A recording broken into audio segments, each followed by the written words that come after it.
நீதிமொழிகள் 10:27, 28, 29.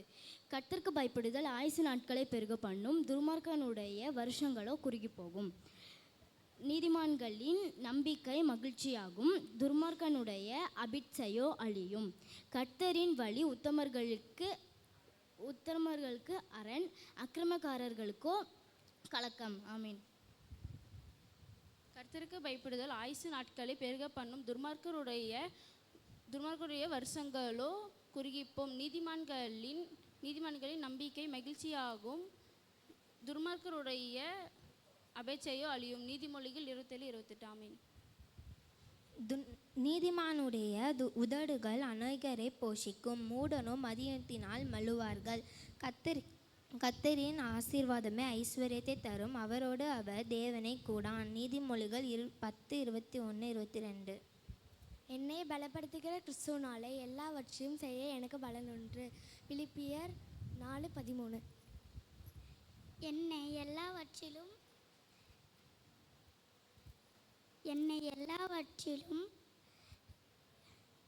பலப்படுத்துகிற கிறிஸ்துவனாலே எல்லாவற்றிலும் செய்ய எனக்கு பலன் ஒன்று. பிலிப்பியர் 4:13. நீதிமானுடைய பிரயாசம் ஜீவனையும் துன்மார்க்கனுடைய வழிவு பாவத்தையும் பிறப்பிக்கும். புத்திமதிகளை காத்து கொள்கிறவன் ஜீவ வழியில் இருக்கிறான், கண்டனையை வெறிக்கிறவனோ மோசம் போகிறான். பகையை வெறிக்கிறவன் பொய் உதடன், புறங்கூறுகிறவனோ மதிக்கேடன். நீதிமொழிகள் 10:16, 17, 18. நீங்கள் வந்து என் அப்பத்தை புசித்து நான் வார்த்த திராட்சை ரசத்தை பானம் பண்ணுங்கள். பேதமையை விட்டு விலகுங்கள், அப்பொழுது பிழைத்திருப்பீர்கள். புத்தியின் வழியிலே நடவுங்கள் என்று விளம்புகிறது. நீதிமொழிகள் 9:5, 6. கர்த்தரின் வழி உத்தமர்களுக்கு அரண், அக்கிரமக்காரருக்கோ கலக்கம். நீதிமான் என்றும் அசைக்கப்படுவதில்லை, துன்மார்க்கர் பூமியில் வசிப்பதில்லை. நீதிமான்களுடைய வாய் ஞானத்தை வெளிப்படுத்தும், மாறுபாடுள்ள நாவோ அறுப்புண்டு போம். நீதிமான்களுடைய உதடுகள் பிரியமானவைகளை பேச அறியும், துன்மார்க்கருடைய வாயோ மாறுபாடு உள்ளது. நீதிமொழிகள் 10:29 32 வரை. கர்த்தர் உன் நம்பிக்கையாக இருந்து உன் கால் சிக்கிக்கொள்ளாதபடி காப்பார். நீதிமொழிகள் 3:26. தீமையை வெறுப்பதை கர்த்தருக்கு பயப்படும் பயம் பெருமையும் அகந்தையும் தீய வழியையும் புரட்டுவாயும் நான் வெறுக்கிறேன். நீதிமொழிகள் 8:13. முதலாக தேவனுடைய ராஜ்யத்தை நீதியும் தேடுங்கள், அப்போது இவைகளெல்லாம் கூட கொடுக்கப்படும்.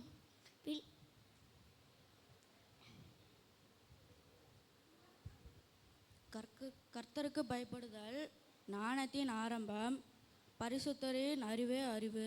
நீதிமொழிகள் 9:10. ஆமீன். இன்னைக்கு தான் கொஞ்சம் ஒரு ஆறுதலாக இருக்கிறது. பிள்ளைகளை இன்னும் அதிகமாக உற்சாகப்படுத்துவோம். எல்லோரும் நோட்டு எழுதியிருக்கீங்களா? வசனங்கள்லாம் நோட்டு கொண்டு வந்தீங்களா? எங்கே நோட்டுங்க?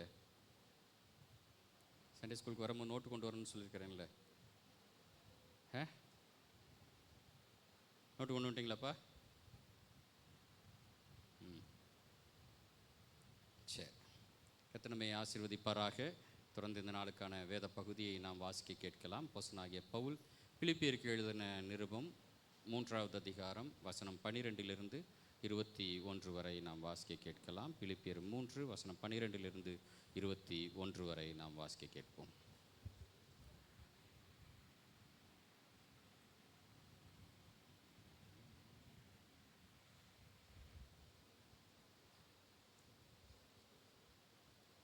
நான் அடைந்தாயிற்று அல்லது முற்றும் தேறினவனான என்று எண்ணாமல், கிறிஸ்து இயேசுவினாலே நான் எதற்காய் பிடிக்கப்பட்டானோ அதை நான் பிடித்து கொள்ளும்படி ஆசையாய் தொடர்கிறேன். சகோதரரே, அதை பிடித்து கொண்டேன் என்று நான் எண்ணுகிறதில்லை. ஒன்று செய்கிறேன், பின்னானவைகளை மறந்து முன்னானவைகளை நாடி கிறிஸ்து இயேசுக்குள் தேவன் அழைத்த பரம அழைப்பின் பந்தை பொருளுக்காய் லக்கை நோக்கி தொடர்கிறேன். ஆகையால் நம்மில் தேறினவர்கள் யாவரும் இந்த சிந்தையாக இருக்க கடவோம். எந்த காரியத்தினாலாவது நீங்கள் வேறு சிந்தையாக இருந்தால் அதையும் தேவன் உங்களுக்கு வெளிப்படுத்துவார். ஆகிலும் நான் எதுவரையிலும் தேறியிருக்கிறோமோ அது முதல் ஒரே ஒழுங்காய் நடந்து கொண்டு ஒரே சிந்தையாய் இருப்போமாக. சகோதரரே, நீங்கள் என்னோட கூட பின்பற்றுகிறவர்களாகி நாங்கள் உங்களுக்கு வழிகாட்டுகிறபடி நடக்கிறவர்களை மாதிரிகளாய் நோக்குங்கள். ஏனெனில் அநேகர் வேறு விதமாய் நடக்கிறார்கள். அவர்கள் கிறிஸ்துவின் சிலுவைக்கு பகினர் என்று உங்களுக்கு அநேகதனும் சொன்னேன். இப்பொழுது கண்ணீரோடும் சொல்லுகிறேன். அவருடைய முடிவு அழிவு, அவருடைய தேவன் வயிறு, அவர்களுடைய மகிமை அவருடைய லட்சையே. அவர்கள் பூமிக்கு அடுத்தவைகளை சிந்திக்கிறார்கள். நம்முடைய குடியிருப்போ பரலோகத்தில் இருக்கிறது. அங்கே இருந்து கர்த்தராகிய இயேசு கிறிஸ்து என்னும் இரட்சகர் வர எதிர்பார்த்து கொண்டிருக்கிறோம். அவர் எல்லாவற்றையும் தமக்கு கீழ்ப்படுத்தி கொள்ளத்தக்கதாக தம்முடைய வல்லமையான செயலின்படியே நம்முடைய அற்பமான சரீரத்தை தம்முடைய மகிமையான சரீரத்துக்கு ஒப்பாக மறுரூபப்படுத்துவார். ஆமென். கர்த்தருடைய பரிசுத்த நாமத்திற்கு மகிமை உண்டாவதாக. கர்த்தருடைய வார்த்தையை தியானிப்பதற்கு முன்பாக தேவன் நம்ம கொடுத்த சகல நன்மையிலிருந்து காணிக்கைகள், தசம பாகங்கள், ஸ்தோத்திர காணிக்கைகளை படைக்கும் பொருட்டாக நாம் யாவரும் எழுந்து நின்று, நான் பயப்படும் நாட்களில் உம்மை நம்பிடுவேன், என் அச்சத்தின் நேரத்தில் உம்மை சார்ந்து கொள்வேன், என் அலைச்சலைகளை அறிந்தவரே, என் கண்ணீரையும் காண்பவரே, என் கண்ணீர் அனைத்தையும் துருத்தியில் வைத்தவரே. பாடலை நாம் பாடுவோம். ஆமென். புது பாடல் யாவரும் இணைந்து கற்றுக்கொண்டு நாம் பாடலாம். கர்த்தர் நமக்கு பெரிய காரியங்களை செய்வாராக.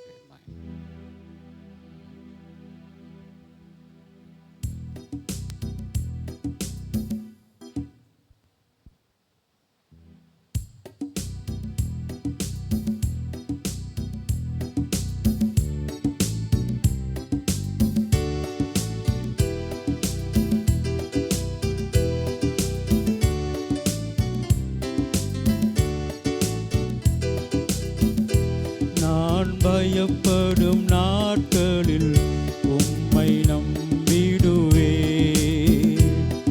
என் அச்சத்தின் நேரத்தில் உம்மை சார்ந்து கொள்வே. நான் பயப்படும் நாட்களில் உம்மை நம்பிடுவே, என் அச்சத்தின் நேரத்தில் உம்மை சார்ந்து கொள்வே. அலைச்சல்களை அறிந்தவரே, என் கண்ணீரையும் காண்பவரே, என் அலைச்சல்களை அறிந்தவரே, என் கண்ணீரையும் காண்பவரே, என் கண்ணீர் அனைத்தையும் துருத்தியில் வைத்தவரே, என் கண்ணீரை வைத்தவரே, என் கண்ணீர் அனைத்தையும் துருத்தியில் வைத்தவரே, என் கண்ணீரை எல்லாம் கணக்கில் வைத்தவரே. என்னை அழைத்த நாள்தோறும் நினைத்த எதிரியின் கையில் விழாமல் காத்தீ, என்னை அழிக்க நாள்தோறும் நினைத்த எதிரின் கையில் விழாமல் காத்தீ, சத்துக்கள் முன்பு பந்தியை வைத்து என்னை நான் அபிஷேகம் செய்தி, சத்துக்கள் முன்பு பந்தியை வைத்து என்னை நானே அபிஷேகம் செய்து, என் அலைச்சல்களை அறிந்தவரே, என் கண்ணீரையும் காண்பவரே, என் அலைச்சல்களை அறிந்தவரே, என் கண்ணீரையும் காண்பவரே, என் கண்ணீர் அனைத்தையும் துருத்தியில் வைத்தவரே, என் கண்ணீரை எல்லாம்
பரலோகத்தின் நல்ல தகப்பனே, உம்முடைய கிருபையினால், உம்முடைய தயவு இரக்கத்தினால் நாங்கள் திருப்தியாக்கப்பட்டோம்.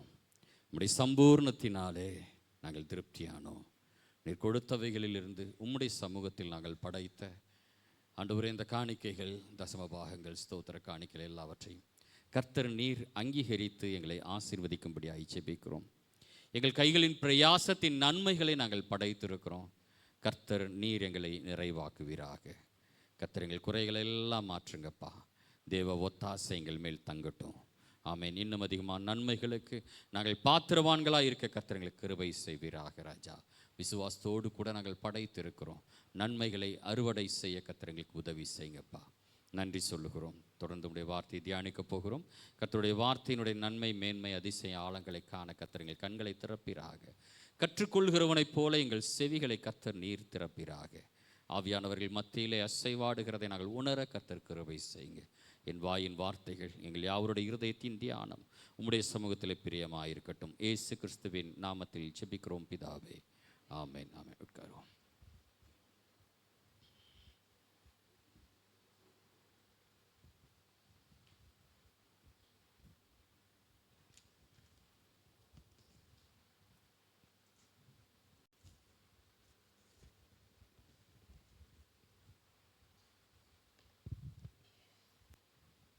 Price lord. ஹல்லேலூயா.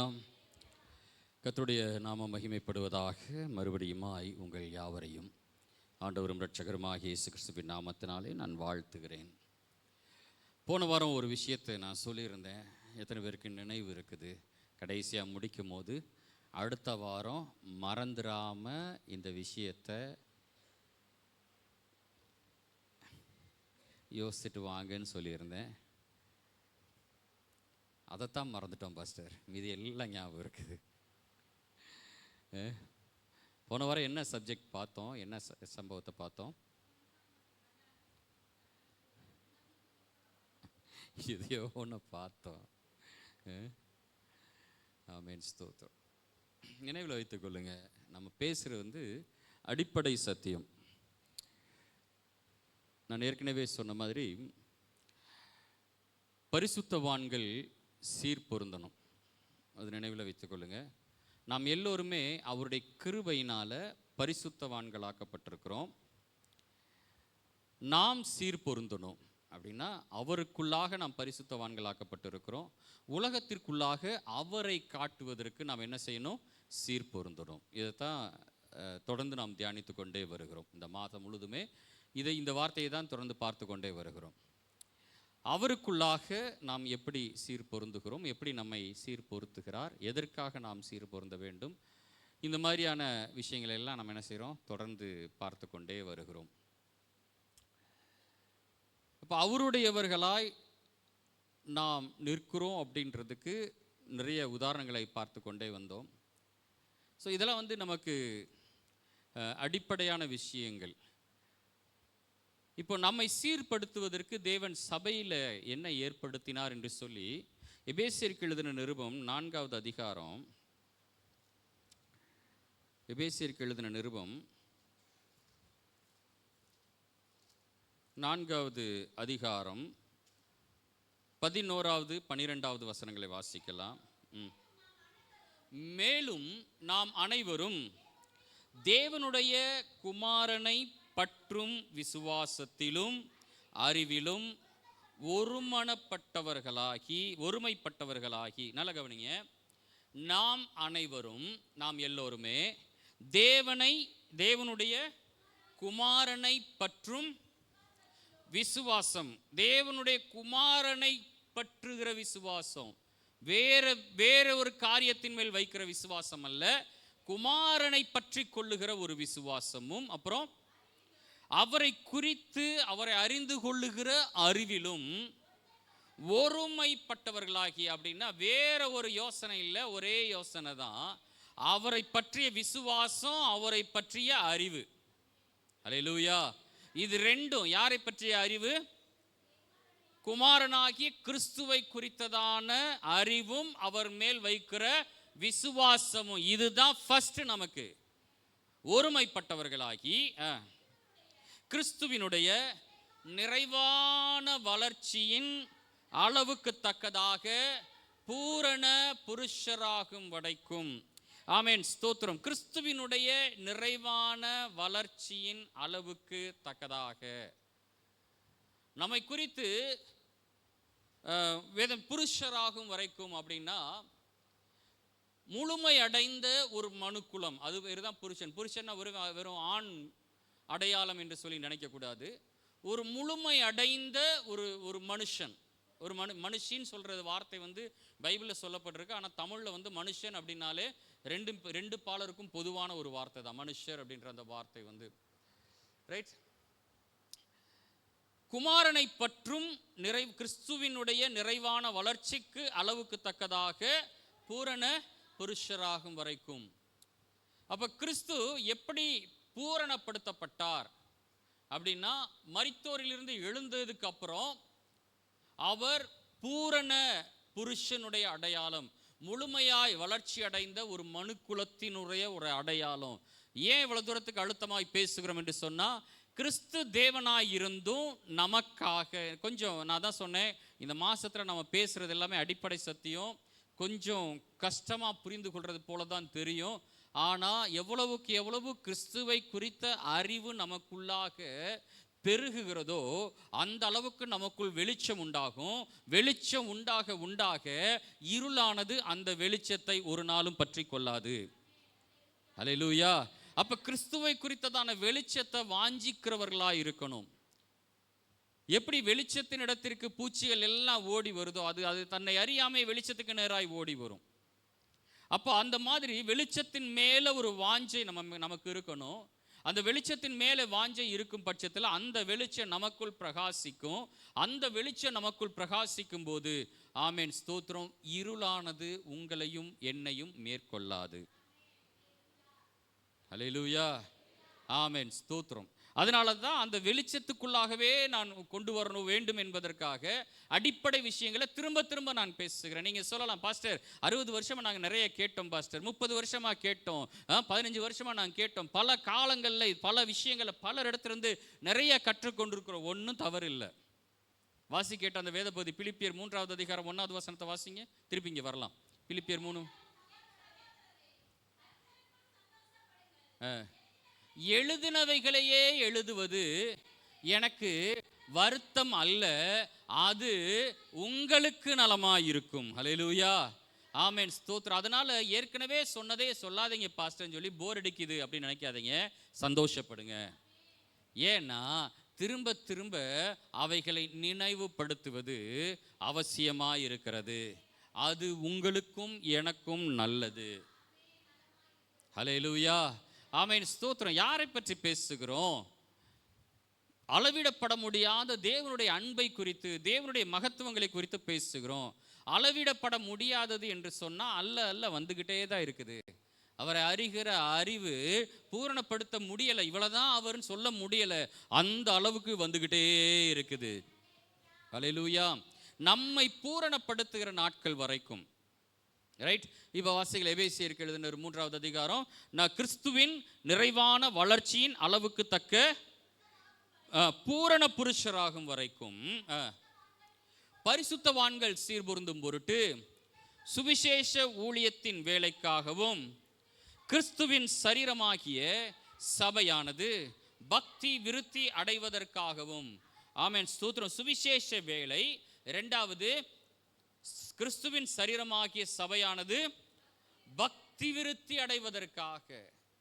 பக்தி விருத்தி அடைவதற்காக தன்னுடைய பக்தியில, ஆமென், ஸ்தோத்திரம். பக்தி அப்படின்னா மூடத்தனமான பக்தி அல்ல, முரட்டாட்டமான பக்தி அல்ல, மூட நம்பிக்கைக்குரிய பக்தி அல்ல. மூட நம்பிக்கைக்குரிய பக்தினா நீங்க போய் நில்லுங்க, தேவன் தம்முடைய தூதர்களை கொண்டு உங்களை காப்பாற்றுவார்னு சொல்லி ரயில்வே ட்ராக்ல போய் நிற்க முடியுமா? ட்ரெயின் வரும்போது எப்படினாலும் கர்த்தர் என்னை காப்பாற்றுவார் அப்படின்னு சொல்லிட்டு அங்கே போய் நின்றுட்டு இருந்தா அடிச்சு தூக்கிறோம். அப்புறம் கர்த்தர் காப்பாற்றலைன்னா ஆண்டவர் சொல்லுவார், உன் தேவனாகிய கர்த்தரை பரீட்சை பாராதிருப்பாயாக, அப்பாலே போ சாத்தானேன்னுவார். ரைட். பக்தி விருத்தி அப்படின்றது பக்தி அப்படின்றது விசுவாசத்தினுடைய முதிர்ச்சி, அது பேர் தான் பக்தி. நம்ம பக்தினா எதை நினைச்சிட்டு இருக்கிறோம்? அடையாளங்களில் நிற்கிறதை நாம் நினைத்து கொண்டு இருக்கிறோம். பக்தினா எதை நினைக்கிறோம்? தம்மை மறந்த நிலையில என்ன சொல்றேன்னா முக்தி, அதான் முத்தி போன நிலைமையில காட்டுறது தான் பக்தின்னு நம்ம நினைக்கிறோம்.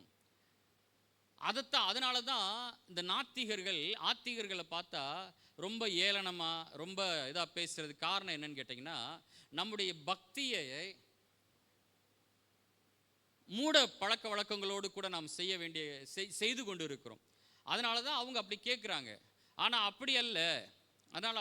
இன்னைக்கு காலையில் கூட ஒரு செய்தி ஒன்று பார்த்தேன்.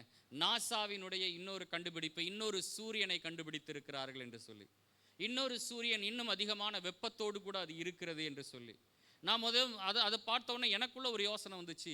இந்த சூரியனுக்கே வெப்பத்தை இவ்வளவு தூரத்துக்கு கொடுத்தது யாரு? அது இயற்கையாய் உண்டானது. பட் அந்த இயற்கையாய் உண்டானதை உண்டாக்கினவர் யாரு?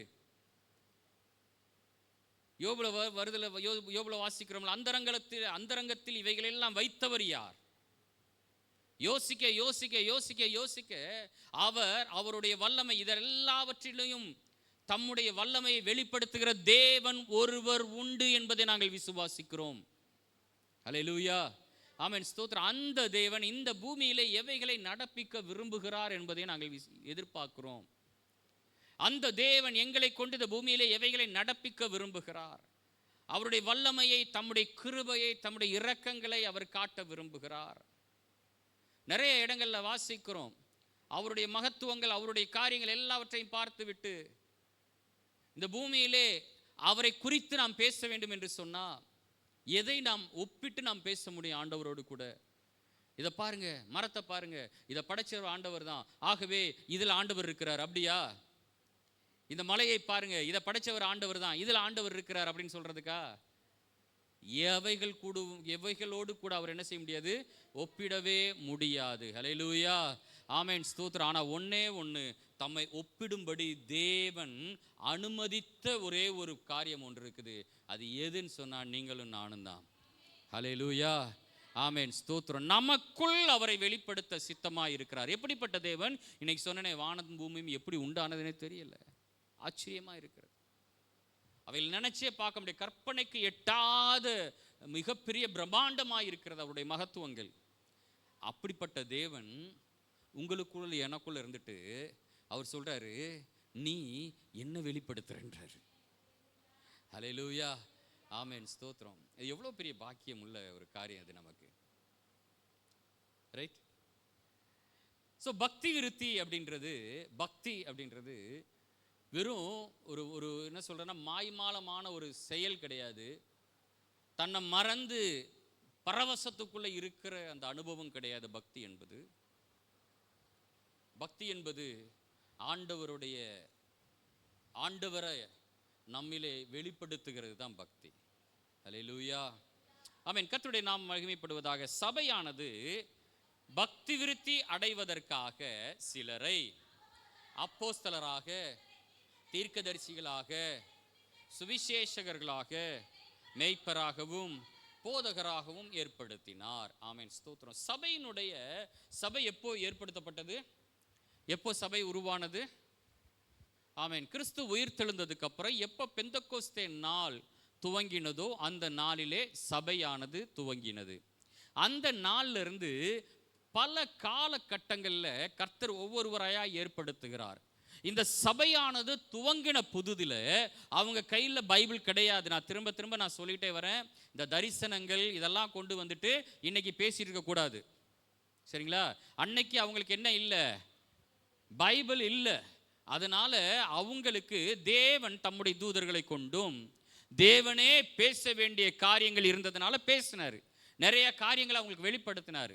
ஒரு குறிப்பிட்ட காலங்கள் வரவும் எல்லா வார்த்தைகளையும், தேவன் பேசின எல்லா வார்த்தைகளையும் தொகுத்து நமக்கு தேவன் கொடுத்து அவைகளை கற்று தேரும்படிக்கு, விசுவாசத்தில் பலப்படும்படிக்கு கர்த்தர் நம்மை ஏற்படுத்தி இருக்கிறார். ஹல்லேலூயா. நான் சொல்றது உங்களுக்கு புரியும் நினைக்கிறேன். சிலரை அப்போஸ்தலர்களாக ஏற்படுத்தினார். ஒரு குறிப்பிட்ட காலங்களிலே அப்போஸ்தலருடைய ஊழியம் நிறைவானது. சிலரை இரண்டாவது தீர்க்கதரிசிகளாக ஏற்படுத்தினார். வேதங்கள் முழுவதுமாய் நம்முடைய கையிலே கிடைக்கிற காலம் வரைக்கும் சிலரை தீர்க்கதரிசிகளாக தேவன் என்ன செய்தார்? ஏற்படுத்தினார். தீர்க்கதரிசிகள்னா எதை தீர்க்க தரிசனமாய் சொன்னார்கள்? கர்த்தரை பற்றியும் கர்த்தரை குறித்ததான அறிவையும் நாம் விசுவாசத்திலே வளருவதற்கு ஏற்ற ஞானத்தையும் கொடுப்பதற்கு தீர்க்கதரிசிகள் தீர்க்க தரிசனங்களை அவர்கள் பேசினார்கள்.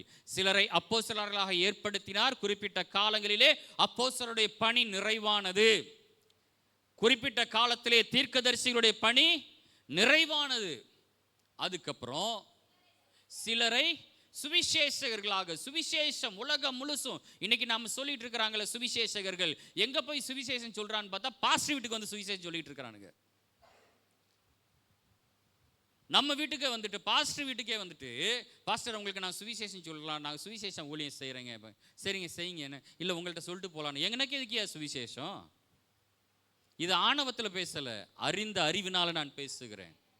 நீங்களும் அதை வைராக்கியமாய் சொல்லணும். எனக்கு எதுக்கு சுவிசேஷம்? இன்னைக்கு சுவிசேஷ ஊழியம் செய்ய வர்றவங்களை நாம் எப்படி ஏற்றுக்கொண்டு இருக்கிறோம்னா, வீட்டுக்குள்ளே வந்து எதையாவது 4 வார்த்தை தீர்க்க தரிசனமாக சொல்லுவாரோன்னு ஆண் வாயை பார்த்துட்டு உட்காந்துருக்குறோம்.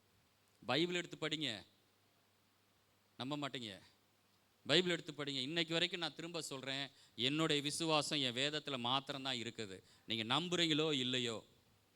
எப்போ நான் ஊழியத்திற்குள்ளே வந்தேன், அதற்கு முன்பாக வரைக்கும் நானும் தலையை கொடுத்துட்டு ஆவலோடு எதிர்பார்த்துட்டு இருந்த காலங்கள்லாம் உண்டு.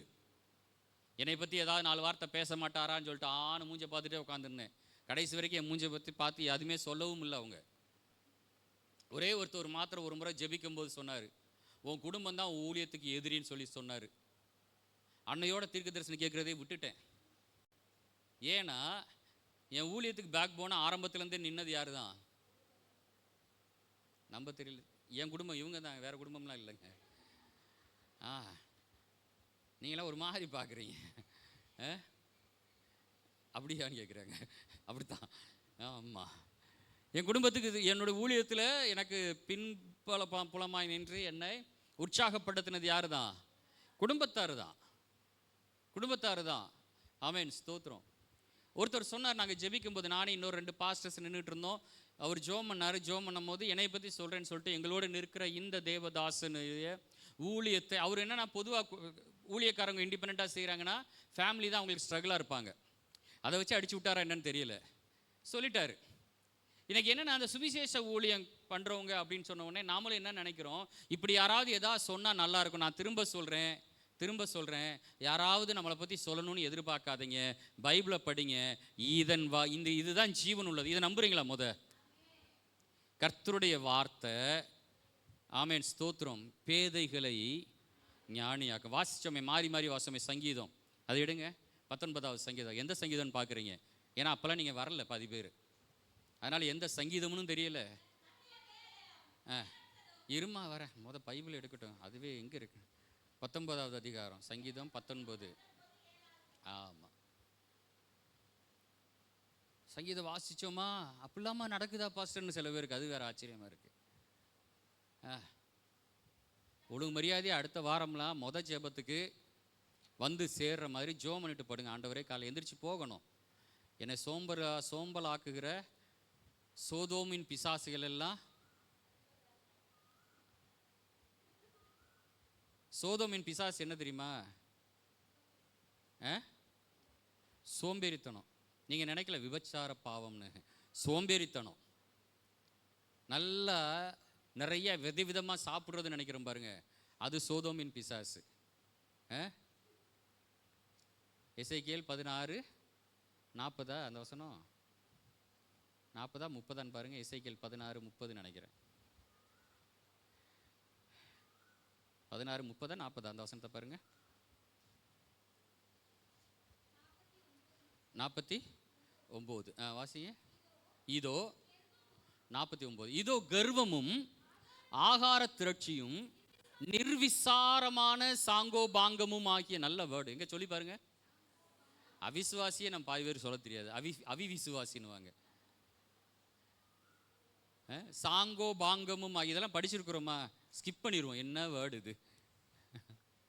சாங்கோபாங்கமும் ஆகிய. அப்படி நிர்விசாரமான சாங்கோபாங்கம்னா ஒரே வேர்டு, சிம்பிள் வேர்டு, சோம்பேறித்தனம். சரிங்களா? சாங்கோபாங்கமும் ஆகிய இவைகளே உன் சகோதரியான சோதோமின் அக்கிரமம். சோதோம் செஞ்ச பெரிய அக்கிரமம் எது தெரியுமா? கர்வம், பெருமை, போவம் மெதுவா. கர்வம், பெருமை. இதை வாசிப்போம் மெதுவா. அட பைபிள் இந்த வசனம் திறந்துக்குவோம் மெதுவா. இதை சொல்லி பார்ப்போமே, அவங்க சொல்லட்டும், நம்ம ஏன் சொல்லணும்? கைதட்டி ஆராய், அவங்க எதுக்கு, நம்ம ஏன் கை தட்டணும்? கை தட்டுவோம் மெதுவா, அவங்க தட்டட்டும். இது எல்லாமே கர்வம் தான். இது சோம்பேறித்தனம் சொல்லக்கூடாது. இது பேர் என்னது? கர்வம். சோம்பேறித்தனம் எது தெரியுமா? தட்டுறதுல சத்தம் இல்லாமல் தட்டுறோம் பாருங்க. கைதட்டி ஆராதிப்போம் அப்படின்னு சொல்லும் போது அது பேர் என்னது? சோம்பேறித்தனம். வேகமாக தட்டினா சத்தம் வந்துருமோன்ற பயத்தில் மெதுவாக தட்டுறது. கர்வம், ஆகார திரட்சி. அப்படின்னா சனிக்கிழமை வரைக்கும் காலையில், ஞாயிற்றுக்கிழமை காலையில் ஃபாஸ்டிங்கில் வந்துடுறோம் பக்தி நிமித்தமாக. சனிக்கிழமை வரைக்கும் ஆகார திரட்சினா சாப்பிடக்கூடாதுன்னு சொல்லலை, வெரைட்டியாக சாப்பிட வேண்டான்னு உங்களை சொல்லலை. ஆனால் அதன் மேல் என்ன செய்யக்கூடாது? ஒரு ஈர்ப்பும் வெறித்தனமும் வந்துடக்கூடாது. இதை நான் சாப்பிட்டே ஆகணும், இது இல்லைன்னா என்னால் இருக்கவே முடியாது அப்படின்ற ஒரு விதமான என்ன செய்யக்கூடாது? வெறித்தனம், ஆகாரத்தின் மேல். அதனால தான் ஆண்டவர் சொன்ன தொண்டையில் கத்தி எடுத்து விடன்னார். அப்படின்னா நீங்கள் பட்னியாக கிடக்கணும்னு சொல்லலை. நல்லா சாப்பிடுங்க, திருப்தியாக சாப்பிடுங்க, வெரைட்டியாக சாப்பிடுங்க, ஹெல்த்தியானதை சாப்பிடுங்க, அளவோடு சாப்பிடுங்க.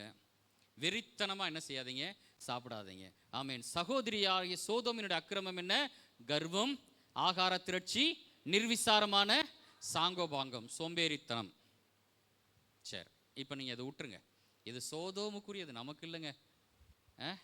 இதில் யார் நம்ம இல்லை அப்படின்னு நினச்சிட்டிங்கன்னா நாம் பாக்கியவான்கள். இல்லை நமக்கு தான் அப்படின்னு நினச்சிட்டோம்னா என்ன பண்ணுறது? அதனால் சோதோமின் மக்களாக நாம் இல்லாதபடிக்கு, நான் திரும்ப சொல்கிறேன், சோதோம்னா எதில் போய் நின்றக்கூடாது? வெறும் விபச்சார பாவத்தில் போய் என்ன செஞ்சிடக்கூடாது? நின்றக்கூடாது. அதனால் நாங்களாம் அதில் இல்லை, அதனால் நாங்கள் அப்படின்னு நினச்சிடக்கூடாது. இது எல்லாமே சோதோமின் அக்கிரமம் தான். அதனால் சோதோமின் மக்களாக நாங்கள் இல்லை, எருசலேமின் பிள்ளைகள் என்று சொல்லி அடுத்த வாரத்திலேருந்து அந்த எருசலேமின் பிள்ளைகளுடைய வேகத்தை நாம் பார்க்கலாம். கர்த்தர் நம்மை ஆசீர்வதிப்பாராக. வாசிக்கலாமா? சங்கீதம் 19:7 வசனம். கர்த்தருடைய வேதம் குறைவற்றதும் ஆத்துமாவை உயிர்ப்பிக்கிறதுமாய் இருக்கிறது. கர்த்தருடைய சாட்சி சத்தியமும் பேதையை ஞானியாக்குகிறதுமாய் இருக்கிறது. கர்த்தருடைய நியாயங்கள் செம்மையும் இருதயத்தை சந்தோஷிப்பிக்கிறதுமாய் இருக்கிறது. கர்த்தருடைய கற்பனை தூய்மையும் கண்களை தெளிவிக்கிறதுமாய் இருக்கிறது.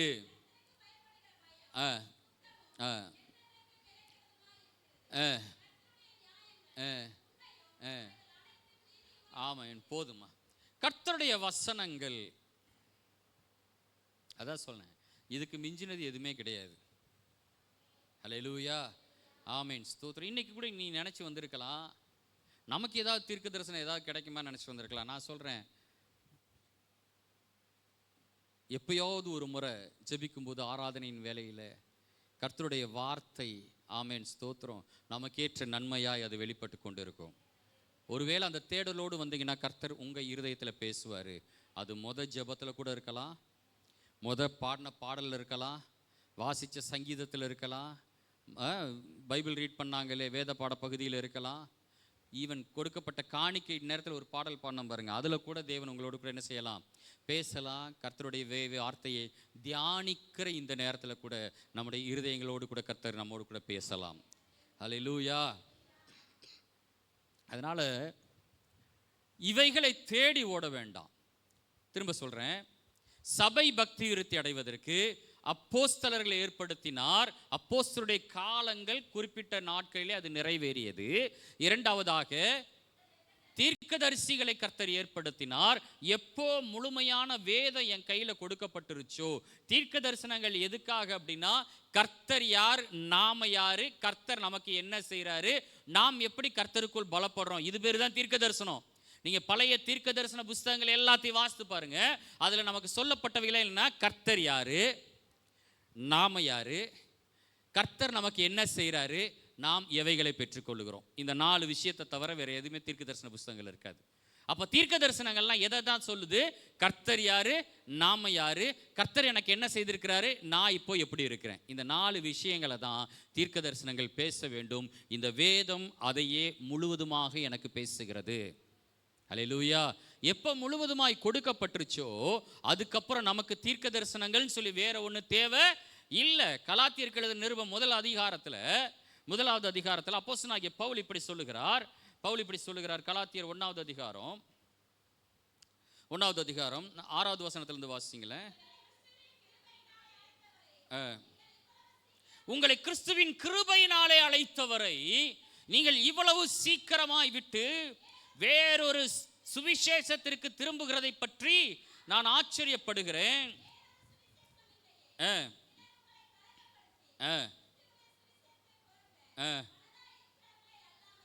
வேறல்ல, நாங்கள் உங்களுக்கு பிரசங்கித்த சுவிசேஷத்தை அல்லாமல் நாங்களாவது வானத்திலிருந்து வருகிற ஒரு தூதனாவது வேறொரு சுவிசேஷத்தை பிரசங்கித்தால் அவன், ஆமென், ஸ்தோத்திரம். கர்த்தருடைய வார்த்தை மாத்திரம் விசுவாசிப்போம்.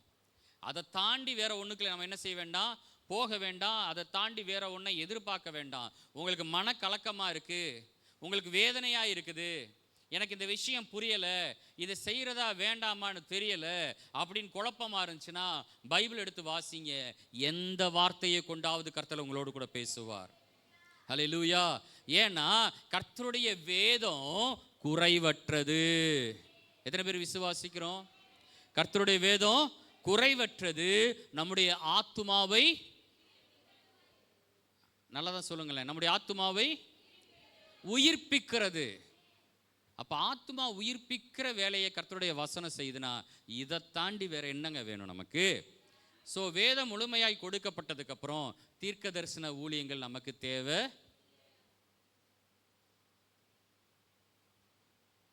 தைரியமா பேசணும். தேவனை அறிகிற அறிவு உள்ள வளர வளர வளர இந்த மாய்மாலமான விஷயங்கள்லாம் தைரியமாய் பேச கற்றுக்கணும். நம்ம உறுதியாய் பேசணும். நம்முடைய மனசு அலபாயக்கூடாது. இருக்குமோ இருக்காதோ, இவர் பேச மாட்டேன்றதுனால யாரையும் பேச விட மாட்டேங்கிறாரு, இவருக்கு நம்பிக்கை இல்லைன்னா யாருக்கு நம்பிக்கை இருக்கக்கூடாதா? நம்பிக்கைங்க, நான் கிறிஸ்துவை மாத்திரம்தான் பேசுவேன். ஹல்லேலூயா.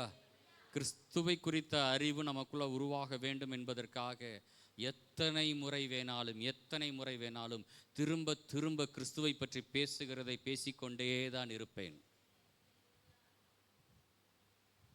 ரைட்? சிலரை அப்போஸ்தலர்களாக, சிலரை தீர்க்கதரிசிகளாக, சிலரை சுவிசேஷகர்களாக. நான் தான் சொன்னேன் சுவிசேஷகர்கள். ஒரு பெரிய ஓப்பன் கிடைச்சிச்சு. 1700 இருந்து 1950 வரைக்கும் ஒரு பெரிய திறப்பு கிடைத்தது. உலகம் முழுவதும் இந்த 350 வருஷங்கள்ல உலகம் முழுவதும் சுவிசேஷம் பிரசங்கிக்கப்பட்டது. வாசல்கள் திறக்கப்பட்டது. ஒரு இடத்திலும் தடையே இல்லை. நீங்க நல்லா கவனிச்சு பார்த்தீங்கன்னா உலகம் முழுசும் சுவிசேஷம் கொண்டு போகப்பட்ட காலங்கள் 1700 இருந்து 1950 வரைக்கும் தான்.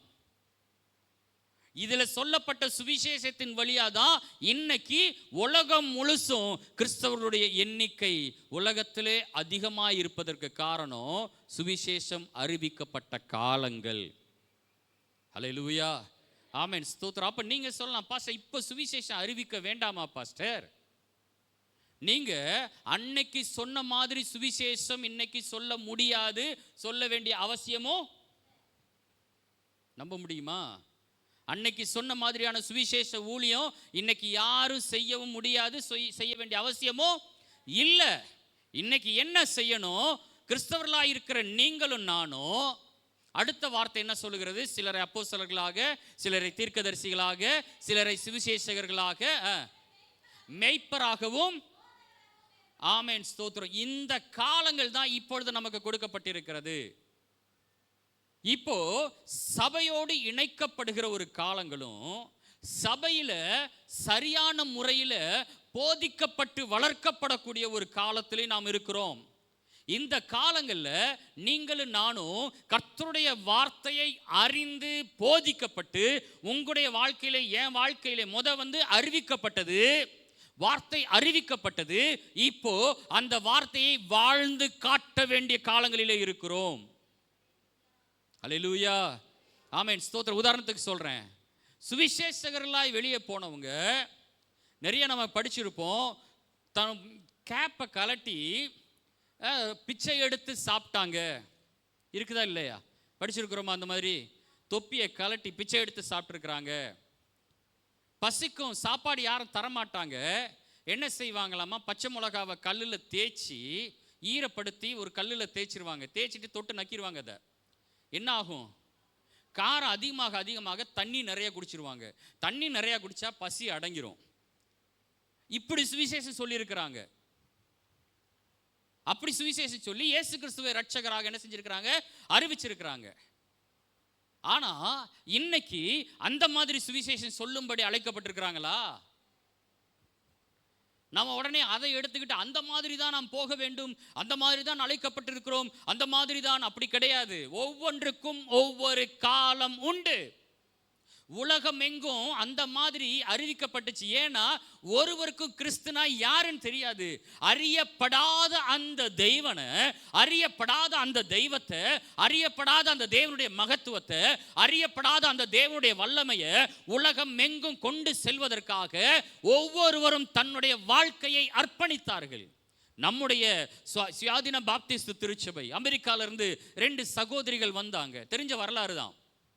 வந்தாங்க, கோத்தகிரியில் ஆரம்பிச்சாங்க, இந்த ஊழியத்தை ஆரம்பிச்சாங்க, எஸ்டாப்ளிஷ் பண்ணாங்க. வாசல் திறக்கப்பட்டிருந்துச்சு. அதான் சொன்னேன், 1950கள் வரைக்கும் தான்.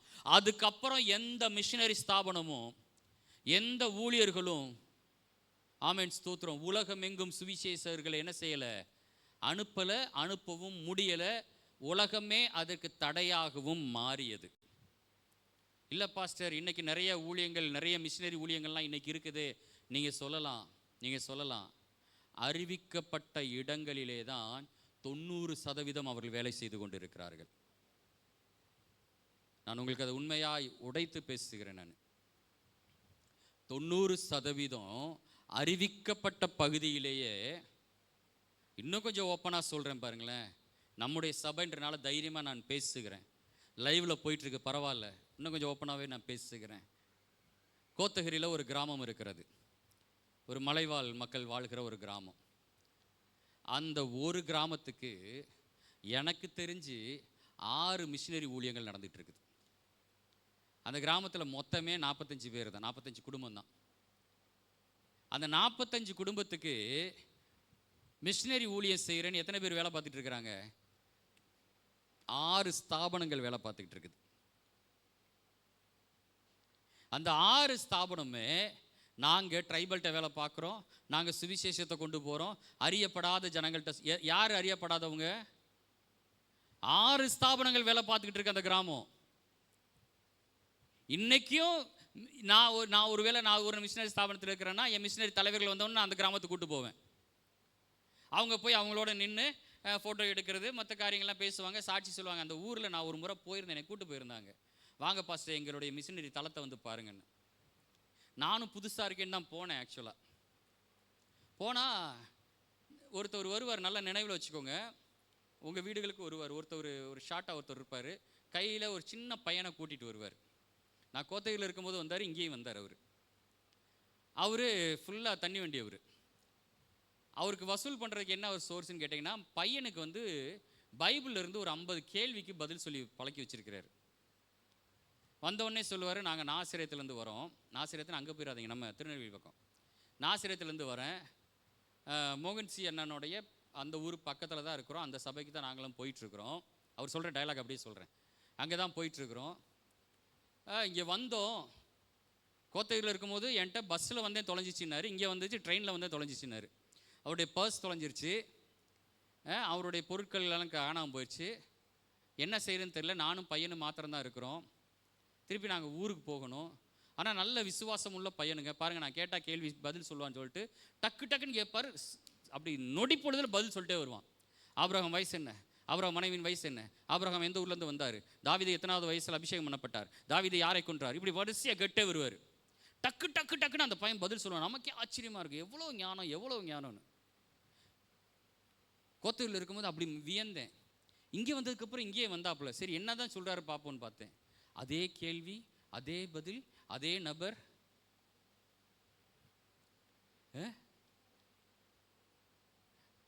இதை ஒரு வச்சிருக்கிறாங்கன்னு வச்சுக்கோங்களேன். நான் அந்த மிஷனரி கிராமத்துக்கு அந்த கிராமத்துக்கு என்னை கூட்டு போனாங்க. போன உடனே அவங்களும் பார்த்தீங்கன்னா, இவர் பாருங்கள் சாட்சி சொல்லுவாங்க அப்படின்னு சொன்னவொன்னே ஒரு சாட்சி சொன்னாங்க. அப்படி இப்படின்னு சொல்லவும் நானும் சரி பரவாயில்ல, வல்லமையான ஊழியம் போல் நினச்சிட்டு சந்தோஷமாக இருந்துட்டு அந்த ராத்திரி வேலையில் அவங்களோட வந்துட்டு மிட் நைட்டில் ரிட்டர்ன் வந்தோம். ரொம்ப எனக்கு ஒரு சந்தோஷம், பரவாயில்ல நல்ல ஒரு ஃபீல்டுக்கு நம்ம போயிட்டு வந்திருக்கிறோம்யா அப்படின்னு சொல்லி ரொம்ப சந்தோஷப்பட்டேன். ஒரு வாரம் கழித்து இன்னொரு நபர்கிட்ட பேசினேன். இந்த மாதிரி ஒரு கிராமத்துக்கு போயிருந்தேன். அதுவா, அது எங்கள் மிஷினரி ஃபீல்டில் அப்படின்னாரு. உங்கள் மிஷினரி ஃபீல்டா அப்படின்னு. அப்புறம் கொஞ்ச நாள் கழித்து வேற ஒரு 2 பேருக்கு தகராறு வந்துருச்சு. என்ன தகராறுனா, 2 பேரும் சேர்ந்து ஒரு ஃபோட்டோ எடுத்துருக்குறாங்க. அதில் ஒருத்தவர் பண்ண ஊழியம் மாதிரி இன்னொருத்தவர் இன்னொரு இடத்துல போய் சொல்ல, அவரோட ரிப்போர்ட்டை பார்த்துட்டு ஏன் கூட வந்துட்டு ஓ ரிப்போர்ட்டை நீ அனுப்பியிருக்கிற, ஓன் கூட வந்து ஏன் ரிப்போர்ட் அனுப்பியிருக்கிற, என்னென்ன கூத்து நடக்குதுன்னு நினைக்கிறீங்க மிஷினரி ஊழியங்களில்? புரிஞ்சுக்கோங்க, சபை பக்தி விருத்தி அடைய வேண்டும். நான் ஏன் இதை உடைத்து பேசுகிறேன் என்று சொன்னால், இன்னைக்கு நீங்களும் நானும் புரிந்து கொள்ள வேண்டிய, உணர்ந்து கொள்ள வேண்டிய, அறிந்து கொள்ள வேண்டிய காரியம் நிறைய இருக்குது. அடிப்படையான சத்தியங்களை குறித்து சபையில் ஏன் பேசிட்டு இருக்கோம்னா, உங்கள் வாழ்க்கையும் என் வாழ்க்கையும் கிறிஸ்துவை பிரதிபலிக்கிற ஒரு வாழ்க்கை. இதுதான் இன்னைக்கு சுவிசேஷம், இதுதான் இன்னைக்கு தீர்க்க தரிசனம், இதுதான் இன்னைக்கு அப்போஸ்தலர் ஊழியம், இதுதான் நம்முடைய ஆமென் ஸ்தோத்திரம் கிருபையின் வாழ்க்கை, இதுதான் அடையாளத்தினுடைய வாழ்க்கை. நீங்களும் நானும் அடையாளமாய் வாழாம சும்மா போய் கிறிஸ்துவை போய் சொல்கிறேன், கிறிஸ்துவை பற்றி போய் பேசுகிறேன் அப்படின்னு சொல்கிறதுல ஒரு பிரயோஜனமும் கிடையாது. ஒரு பிரயோஜனம் கிடையாது. மன வருத்தத்தோடு தான் நான் பதிவு செய்கிறேன். நான் இதை எத்தனை காலங்களில் தான் இதே விஷயத்தை பேசி கொண்டு இருக்க போகிறோம். நான் சுவிசேஷ ஊழியம் பண்ணுறேன், சுவிசேஷ ஊழியம் பண்ணுறேன்.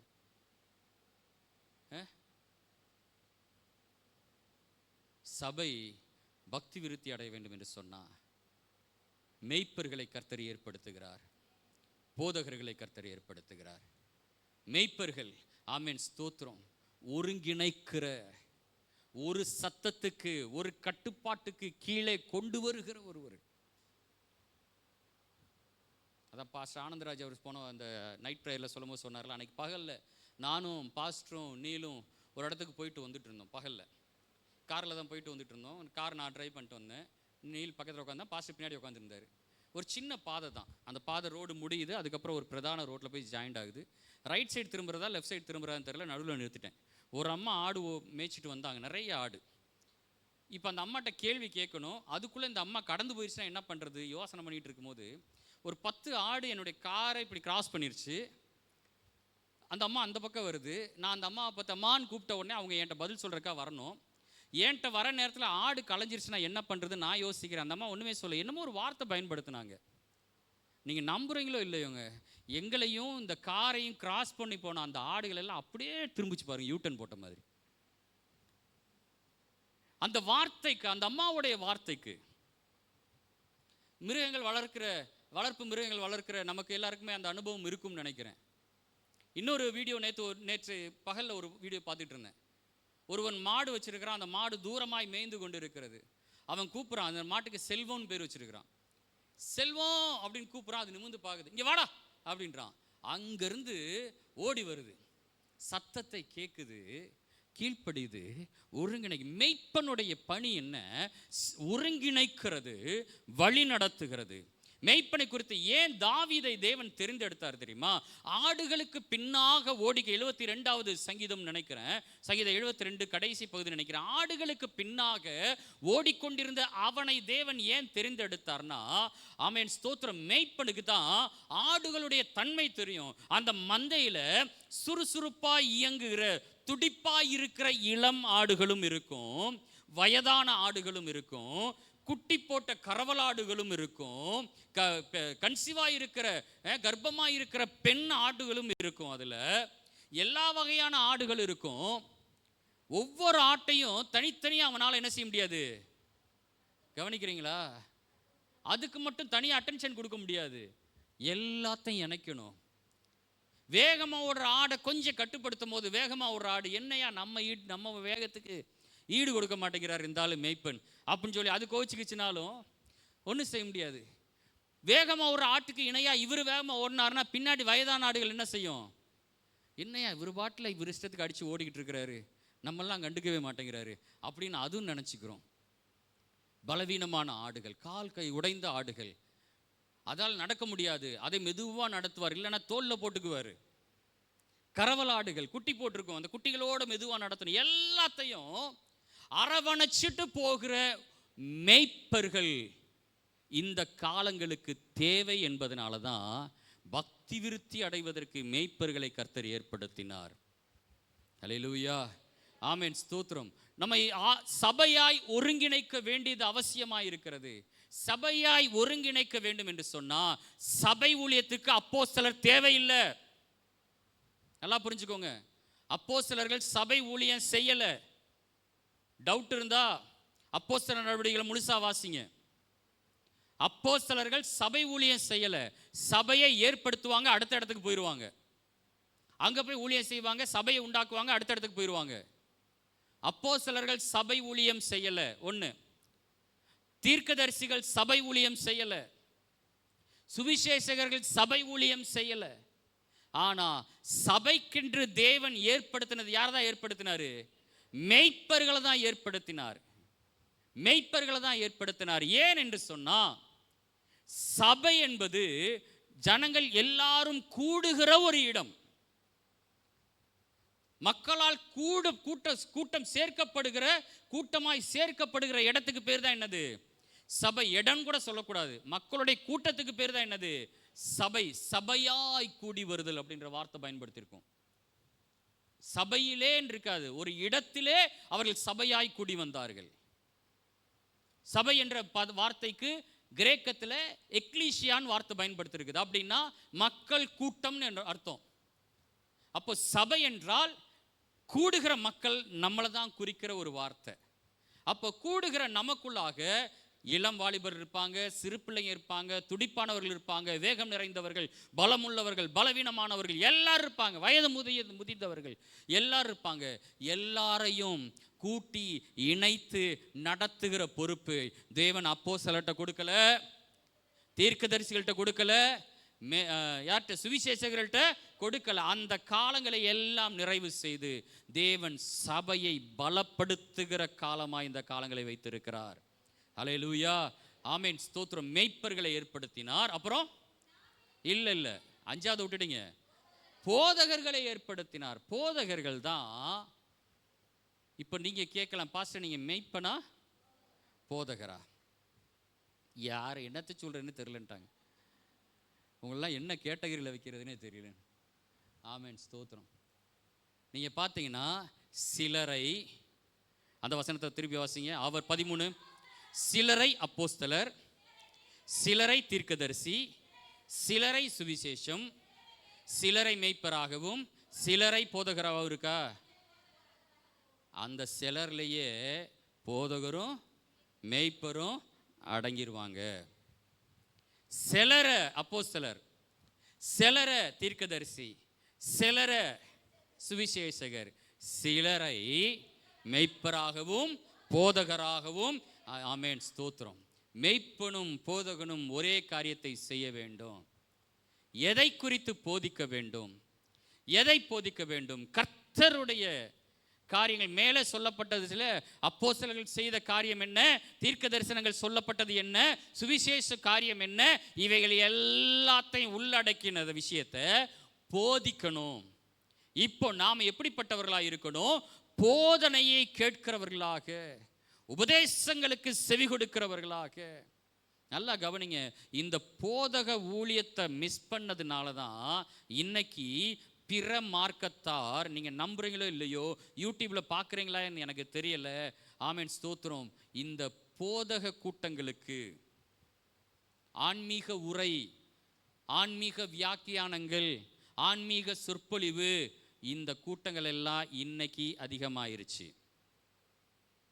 தெரியுமா? அது பார்க்குறீங்களான்னு தெரியல. நீங்களும் நானும் சொல்ற மாதிரி இந்த மிராக்கிள் கூட்டங்கள் எல்லாம் இன்னைக்கு அதிகமாக கிடையாது. மிராக்கிள் கூட்டங்கள்லாம் அதிகமாக கிடையாது. அது ஒரு சிலருடைய ஆமென் ஸ்தோத்திரம் ஒரு தேவைகளுக்காக அப்படி இப்படின்னு ஓடுறாங்க. மற்ற மார்க்கத்திலே சேர்த்தே தான் சொல்கிறேன். எல்லாருமே இன்னைக்கு கையில் எடுத்த டூல் எது தெரியுமா?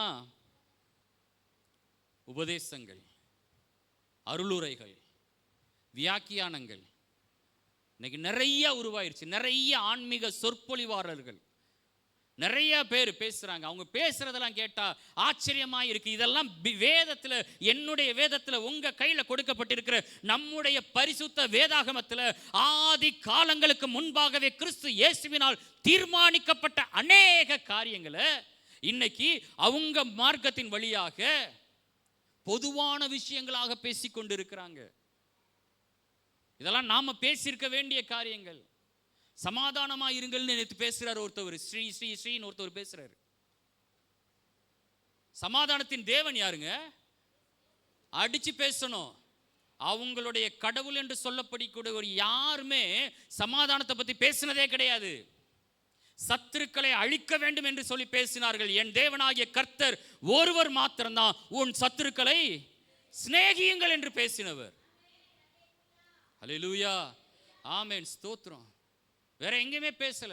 உன் நாட்கள் நீடித்திருப்பதற்கு உன் தகப்பனை உன் தாயையும் கனம் பண்ணுங்கள் என்று சொல்லி பேசின தேவன் நம்முடைய தேவனாகிய கர்த்தர் ஒருத்தர் மாத்திரம் தான். நீங்க சொல்லலாம், இல்ல பாஸ்டர் அங்கெல்லாம் அவங்களெல்லாம் தொட்டு வணங்க சொல்லுவாங்கல்ல. நல்லா கவனிங்க, அவன் தொட்டு வணங்கினாலும் அவன் வாழ்க்கை நல்லா இருக்கணும்னா அவனை போட்டு தள்ளுன்னு சொல்றது தான் அவங்களுடைய உபதேசம். நான் ஏற்கனவே சொல்லியிருக்கிறேன்னு நினைக்கிறேன் உங்களுக்கு. மகாபாரதம்னா என்னன்னு தெரியுமா? ஏற்கனவே சொன்னது தான், திரும்ப நினைவுபடுத்துகிறேன். மகாபாரதம்னா 2 இனத்திற்கும் நடக்கிற யுத்தம். தெரிஞ்சுக்கோங்க, தப்பு கிடையாது. தெரிஞ்சுக்கோங்க, தப்பு கிடையாது. நான் ஏன் அழுத்தி சொல்றேன்னா, இந்த உபதேசங்கள் எல்லாம் இன்னைக்கு மாறுபட்டு போய் கொண்டு இருக்கிறது. 2 பேருக்கு இடையில நடக்கிற யுத்தம். 2 பேர் யாருன்னா ஒரே அப்பாவுக்கு பிறந்த பிள்ளைங்க. ஒருத்தன் 5 பேர் உள்ள குரூப்பு, ஒருத்தன் 100 பேர் உள்ள ஒரு குரூப்பு. 5 பேர் இருக்கிற குரூப்புக்கு பேர் பாண்டவர்கள், 100 பேர் இருக்கிற குரூப்புக்கு என்ன பேரு தெரியுமா? தெரியணும். இப்படியே உட்காரக்கூடாது. அப்புறம் இப்படியே உட்காந்தீங்கன்னா நான் சொல்கிறேன், அந்த உபதேசம் நல்லா இருக்குது பாஸ்டர், ஒரு நாள் யூடியூப்பில் கேட்டேன், சூப்பராக இருந்துச்சுன்னு அங்கே போய் உட்காந்துட்டு இருப்போம். ஏன்னா இது தெரியாதனால. 5 பேர் இருக்கிறவங்களுக்கு பேர் பாண்டவர்கள், 100 பேர் இருக்கிறவங்க பேர் கௌரவர்கள். இவங்க 2 பேருக்கும் யுத்தம் வந்துடுது. அது ஒரு பகடக்காய் விஷயம், சூதாட்டம் பண்ணாங்க, அதில் யுத்தம் வந்துடுது. ஏன் வந்துச்சுன்னு போகலை, யுத்தத்துக்கு மட்டும் நான் வரேன். யுத்தம் வந்துருச்சு. இப்போ இந்த சைடில் 5 பேரில் இருக்கிற ஒருத்தன் அம்பு எடுத்து எதிரில் இருக்கிறவனை கொல்லணும். அப்படி கொல்றதுக்காக எதிரில் நிற்கிறவனை பார்க்குறான். கூட எதிரில் நிற்கிறது யாரு? எதிரில் நிற்கிறது யாரு? சகோதரன். எங்க அப்பாவின் பிள்ளைகள் அவர்கள், என் தகப்பனுடைய பிள்ளைகள் அவர்கள். அவன் என்னுடைய சகோதரன். அவனை கொல்லணும். எதிரில் அம்பை எடுத்துட்டு இப்படி நிற்கிறான். பார்த்தா எங்க அண்ணன் முன்னாடி நிற்கிறான். இவனையா நான் கொல்றது? கை நடுங்குது. அவனை கொல்ல மனசு வரல, துடிக்குது அவனுக்கு. அப்போ அவங்களுடைய கடவுள் என்று சொல்லுகிறவர் பக்கத்தில் வந்து சொல்ற மாதிரி அவங்க எழுதியிருக்கிறாங்க. அவங்க கடவுள் என்ன சொல்றானா, இங்கே பாரு, எதிரில் நிற்கிறது உன் சகோதரன், உன் தகப்பன், உன்னுடைய ஆசிரியன் நினைக்கக்கூடாது. நீ ராஜா, உன் தொழிலை நீ செய்யணும். நல்லா கவனிங்க, நீ ராஜா, உன் தொழிலை நீ செய்யணும். நீ இந்த ராஜாவுக்குரிய தொழிலை நீ செய்யலைன்னா அடுத்த பிறவில நீ இழிநிலைக்கு போயிடுவ அப்படின்னு சொன்ன உடனே இவனுக்குள்ள ஒரு வெளிச்சம் வந்துடுது. என்ன வெளிச்சம் வந்துடுது? நான் ராஜ வம்சம், அதனால் அவனை என்ன தான் செஞ்சாகணும்? அது எப்படி நான் கொல்ல முடியும்? நடுங்குதே அப்படின்னு சொல்லும்போது சொல்கிறான், எவைகளை நீ கொண்டு வந்தா இழப்பதற்கு? உன்னை நம்மாலும் ஆமாங்க, ஹலோ, நமக்கு பொருந்தாது. நமக்கு எல்லாத்தையும் கொடுத்தது என் தேவனாகிய கர்த்தர். அல்லேலூயா. எவைகளை கொண்டு வந்தாய்? அவன் கேட்கும்போது நாம சொல்லணும், சகலத்தை என் தேவன் எனக்குன்னு கொடுத்துருக்கிறார். எவைகளை கொண்டு வந்தாய் நீ இழப்பதற்கு? எதற்காக நீ அழுகிறாய்? இன்று உனக்குரியது நாளை வேறொருவனுக்குரியதாகும். அப்படிலாம் கிடையாது தம்பி. எனக்குன்னு கொடுத்தது எனக்கு தான். அல்லேலூயா. ஆமென், ஸ்தோத்திரம். ஏன்னா எனக்கு எண்டே கிடையாதுடா. சொல்லவே மாட்டீங்களே, சினிமா டயலாக் மாதிரி இருக்குன்னு சொல்லிட்டு. எனக்கு என்ன இருக்காது? ஏன் எப்படி சொல்றீங்க? அவ்வளோதாங்க. நித்திய ஜீவனை அளிப்பேன் என்பதே அவர் எனக்கு செய்த. அப்படின்னா நித்திய ஜீவன் எனக்கு இருக்குன்னா என்ன அர்த்தம்? அப்படின்னா என்ன அர்த்தம்? இன்னும் சிம்பிளா, எண்டே கிடையாதுடா எனக்கு. அப்புறம் எப்படி என்னுடையது அவனுக்குரியதாகும்? என்னுடையது எனக்கு தான்.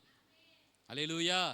இது சொன்ன உடனேயே அம்பெடுத்து எய்கிறான், தன் சகோதரர்களை வீழ்த்துகிறான், தன்னுடைய ஆசிரியரை வீழ்த்துகிறான். ஆண்டவர் சொல்றாரு, அவங்க சாமி அழிக்க சொல்லுது, என் சாமி சொல்றாரு ஆமென் ஸ்தோத்திரம், உன் சத்துருக்களை, ஆமென் ஸ்தோத்திரம், சத்துருக்களையே சிநேகின்னு சொன்னவர் தன் சகோதரனை அவர் சொல்றாரு, உன் சகோதரனை பார்த்து மூடனேன்னு சொன்னா காணிக்க போடாதுன்னார். நல்ல வேளை நான் சொல்லலை, இல்லைன்னா என்னை காணிக்க வந்திருக்காது. ஆமென் ஸ்தோத்திரம். காணிக்க சொல்றாரு, வந்து காணிக்க பெட்டிக்கிட்ட காசை வச்சுக்கிட்டு போய் அவன்கிட்ட என்ன செஞ்சுட்டு வரணுமா? ஒப்புரவாயிட்டு வந்து அப்புறம் நீ என்ன செய்ய? நாம சொல்ல இல்லை பாஸ்டர், சர்ச்சை பூட்டிட்டு போயிடுவாங்க. எரிநரகத்துக்கு போவன்றார் உன் சகோதரனை பார்த்து. சகோதர சிநேகத்தை கர்த்தர் பலப்படுத்துகிறார். அல்லேலூயா. உன் சகோதரன் துக்கமாய் இருந்தா நீ அவனோடு கூட போய் பட்சமாய் பேசி அவனை ஆறுதல் படுத்து. உன் பக்கத்துல ஒருத்தர் இருந்து விழுகிறானா விட்டுட்டு வேடிக்கை பார்க்காத. முப்பரி நூல் ஆறாது. ஒருவன் தனியா இருந்தா விழுந்து போனா தூக்குறதுக்கு ஒருவன் இருக்க மாட்டான். அவர் சொல்றாரு, ஒண்டியா இருப்பது நல்லதல்லப்பா. உனக்கு எதுக்கு சகோதர சிநேகத்தை, எதுக்கு ஐக்கியத்தை, எதுக்கு ஃபெலோஷிப்பு, எதுக்கு சர்ச்சு? ஒரு ஆறுதலுக்கு தான். ஹல்லேலூயா. ஆமென் ஸ்தோத்திரம். ஒரு ஆறுதல் படுத்தணும். நம்ம ஓவர் பரிசுத்தவான்கள் ஆக வேணான்னு ஏன் பலமுறை சொல்லிட்டே இருக்கிறேன்னு கேட்டிங்கன்னா, தேவன் கொடுத்த பரிசுத்தமே போதும். இல்லைன்னா நமக்குள்ள மண்டகணம் வந்துடுது. ஒருத்தர் துக்கமாக யாராவது ஒன்று பேசுகிறான்னு வச்சுங்களேன், இழந்துட்டேங்க, என்னங்க இப்படி ஆகிப்போச்சு என் குடும்பத்தில், கொஞ்சம் எனக்காச்சோ முன்னா செஞ்சிருக்க மாட்டேன், அதனால தான் உனக்கு வந்திருக்கு. இதெல்லாம் அந்த பரிசுத்தவான்க கூட்டம் பேசுறது. ஏன்னா நம்முடைய பரிசுத்தத்தை வச்சு அளவீடு பண்ணுறது. அவங்க செஞ்சிருப்பாங்க, தேவன் தண்டிச்சிருப்பார். இவங்களே தேவனுக்கு கற்றுக் கொடுக்கறது. அவர் நல்லவர் தான், ஆனால் நம்பால் சொல்ல அவங்க செஞ்சிருப்பாங்கயா, அதனால தான் என் கர்த்தர் அவங்கள அடிச்சாரு. எங்கிருந்தியா வரீங்க?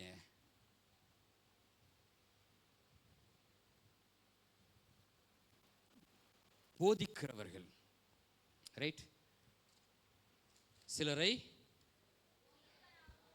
மேய்ப்பராகவும், ஹலோ, அப்படிதான் இருக்குது. சிலரை மேய்ப்பர், சிலரை போதகர் கிடையாது. போதகர் மேய்ப்பரும் ஒன்று தான், ஒரே ஆள் தான். ஆமென் ஸ்தோத்திரம். நம்முடைய தேவனை குறித்ததான அறிவு, தெளிவு இன்னும் இன்னும் இன்னும் இன்னும் நமக்குள் என்ன செய்யணுமா? வளர்ந்துக்கிட்டே போகணும். இந்த அறிவு வளர வளர தான் போன வாரம் சொன்னது கொஞ்சம் புரியும். அது என்னப்பா போன வாரம்னு நிகழ்காலத்துக்கு வாங்கய்யா. எப்போ பார்த்தாலும் இறந்த காலத்திலே நிற்கிறீங்க. ஆமென் ஸ்தோத்திரம். நான் போன வாரமே சொன்னேன், வரலாறு தெரியாதனால தான் இன்றைக்கி பல பேர் தற்கொலைகளாக தெரிஞ்சிட்டு இருக்கிறோன்னு. வரலாறு நமக்கு என்ன செய்ய வேண்டும்?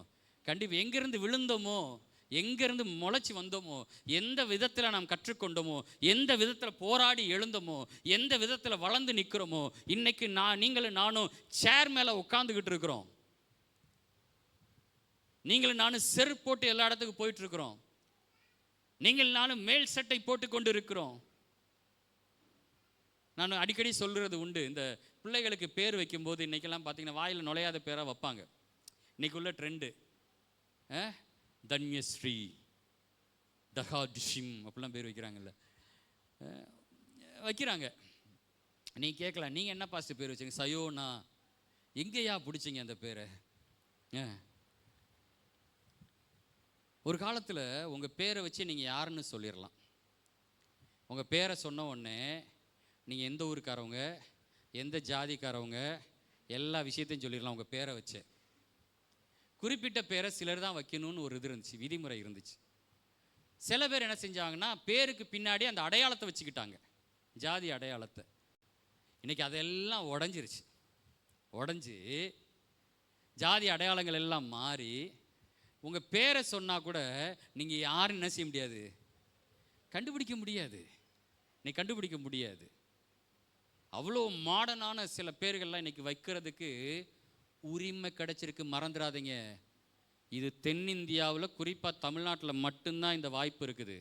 நான் சொல்கிறது பொய்னா வட இந்தியாவில் குறிப்பாக மத்திய பிரதேஷ், உத்தரப்பிரதேஷ், பீகார், ஜார்க்கண்ட், சத்தீஸ்கர், ஒடிசா, இங்கே உள்ள உங்களுடைய பேர்களை நீங்கள் கேட்டு பார்த்துட்டு அந்த பேருக்கு என்ன அர்த்தம்னு கேட்டுட்டு ஏன் இந்த பேரை மாற்றி வச்சுக்க கூடாதான்னு கேட்டு பாருங்க. அப்போ சொல்லுவாங்க, அவங்க அந்த பேரை வச்சு அவங்க அடையாளப்படுத்தப்படுவாங்க. இன்னைக்கு நீங்களும் நானும் அதெல்லாம் உடைச்சி வெளியே வந்திருக்கிறோம். படிக்கிறதுக்கு வாய்ப்பை பெற்றிருக்கிறோம், பேசுகிறதுக்கு வாய்ப்பை பெற்றிருக்கிறோம், சாப்பிட்றதுக்கு சமமாக உட்காந்து சாப்பிட்றதுக்கு வாய்ப்பை பெற்றிருக்கிறோம். அது தெரியுமா உங்களுக்கு? அது ஹோட்டல்ஸில், எல்லா ஹோட்டல்ஸ்லையுமே உட்காந்து சாப்பிட்றதுக்கு சமமாக உட்காந்து சாப்பிட்றதுக்குரிய காலங்களை நம்ம வந்திருக்கிறோம். அப்போ இதுக்கு முன்னாடி எப்படி மறுக்கப்பட்டதுன்னு வரலாறு தெரியணும், மறுக்கப்பட்ட இடத்துலேருந்து எப்படி வந்தோன்ற வரலாறு தெரியணும், எப்படி உயர்த்தப்பட்டிருக்கிறோன்னு வரலாறு தெரியணும்.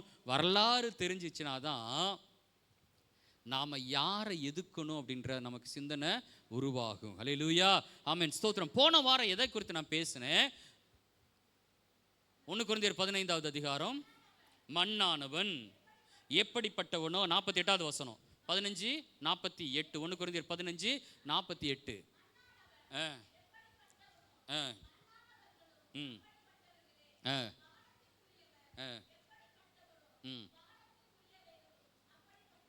ஆமென். மண்ணானவர்கள் எப்படிப்பட்டவர்களோ அப்படின்றதுக்கு ஆதாம் ஏவாள் செய்த பாவத்தினுடைய காரியங்களை குறித்து பேசணும். நினைவு இருக்குதான்னு தெரியல. அந்த தோட்டத்திலே அவர்கள் பார்த்த கனி, அது நிமித்தமாய் விழுந்து போன அந்த அனுபவம், ஒருவேளை மண்ணுக்குரிய சிந்தனை நமக்குள்ள இருக்கும் என்று சொன்னா நாம் அதை எப்படி புரிந்து கொள்ளுகிறோம்? நான் போன வாரம் உங்கள்கிட்ட கடைசியாக சொல்லி விட்டது என்னன்னு கேட்டீங்கன்னா, உங்களுடைய என்னுடைய வாழ்க்கையில மண்ணுக்குரிய சிந்தனைகள், மண்ணானவனுக்குரிய அடையாளங்கள் இன்னும் எதெல்லாம் நமக்குள்ள இருக்குதுன்றத யோசிச்சுட்டு வாங்க அப்படின்னு சொல்லியிருந்தேன். நாம் அது தெரிஞ்சாதான் வானத்துக்குரியவருடைய மேன்மை என்ன செய்ய முடியும், புரிந்து கொள்ள முடியும். ஹல்லேலூயா.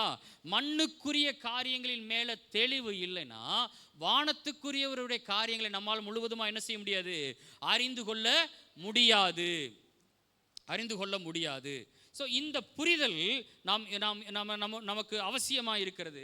பிலிப்பியருக்கு எழுதின நிருபம் 3வது அதிகாரம், வாசி கேட்ட அந்த அதிகாரத்தை நாம் எடுத்து வைத்துக் கொள்ளலாம். பிலிப்பியருக்கு எழுதின நிருபம் 3வது அதிகாரம்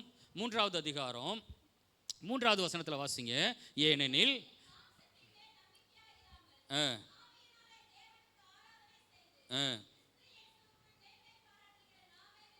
ஆமென், ஸ்தோத்திரம்.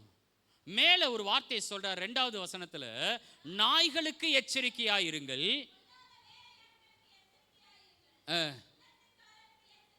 இத சொல்லிட்டு தான் சொல்றாரு, நாம தான் விருத்த சேதனம் உள்ளவர்கள் சொல்றாரு. எச்சரிக்கையாயிருங்கள். யாரை குறித்து எச்சரிக்கையாயிருங்கள்? நாய்களுக்கு எச்சரிக்கையாயிருங்கள். பொல்லாத வேலையாட்களுக்கு எச்சரிக்கையாயிருங்கள், சுண்ணத்துக்காரர்களுக்கு எச்சரிக்கையாயிருங்கள்.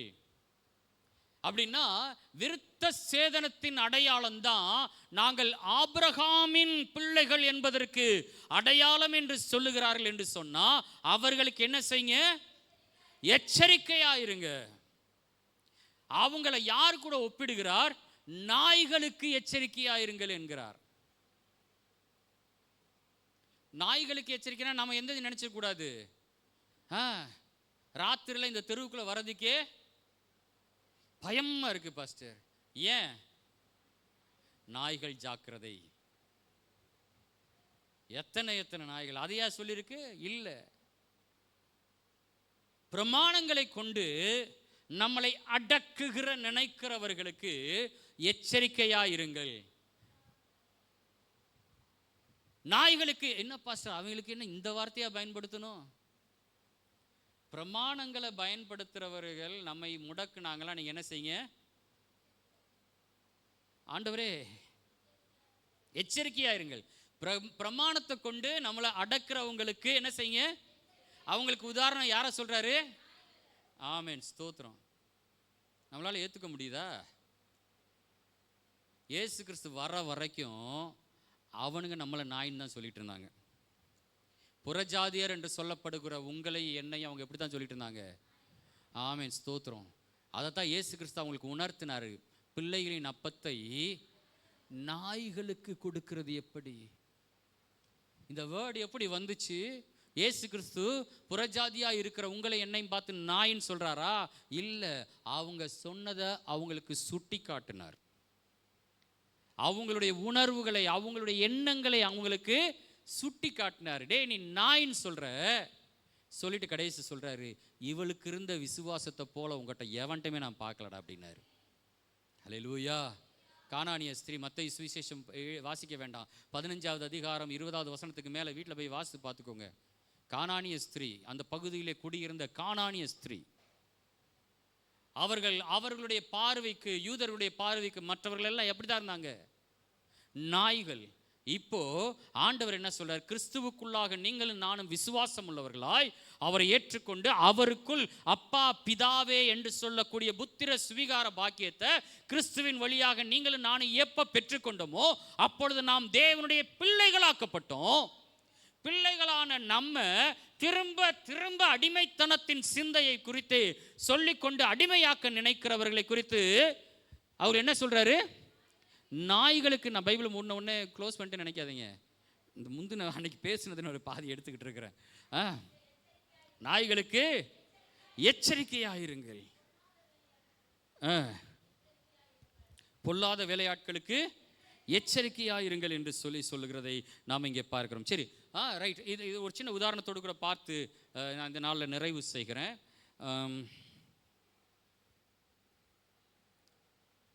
ரெண்டு பேர், இயேசு கிறிஸ்துடைய சீஷர்கள் ரெண்டு பேர். அவர் ரெண்டு பேரும் முக்கியமானவங்க. ரெண்டு பேர் முக்கியமானவங்க. ஒன்று பிரதான சீஷனாகிய பேதுரு. பேதுரு ரொம்ப முக்கியமானவன். நீங்கள் சீஷர்களை குறித்த அறிமுகத்தில் நீங்கள் எடுத்து பார்த்தீங்கன்னா பைபிளில் எங்கெல்லாம் சீஷர்களை குறித்த அறிமுகம் சொல்லப்பட்டிருந்தோ அவர் தெரிந்தெடுத்தார், அவர்களுடைய நாமங்கள் ஆவன அப்படின்னு சொல்லி ஆரம்பிக்கும் பாருங்களேன். அதில் எடுத்து பார்த்தீங்கன்னா ஃபர்ஸ்ட் யார் பேர் தான் இருக்கும்?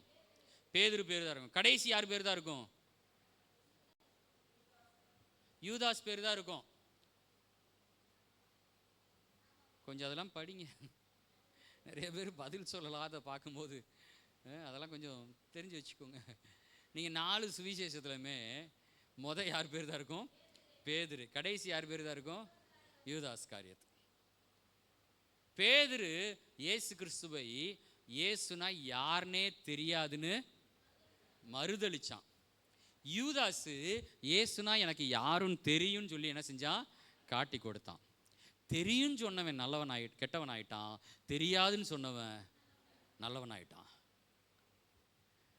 ஏன் தெரியும்னு சொன்னவன் கெட்டவனானா, தெரியாதுன்னு சொன்னவன் நல்லவன் ஆனான் தெரியுமா?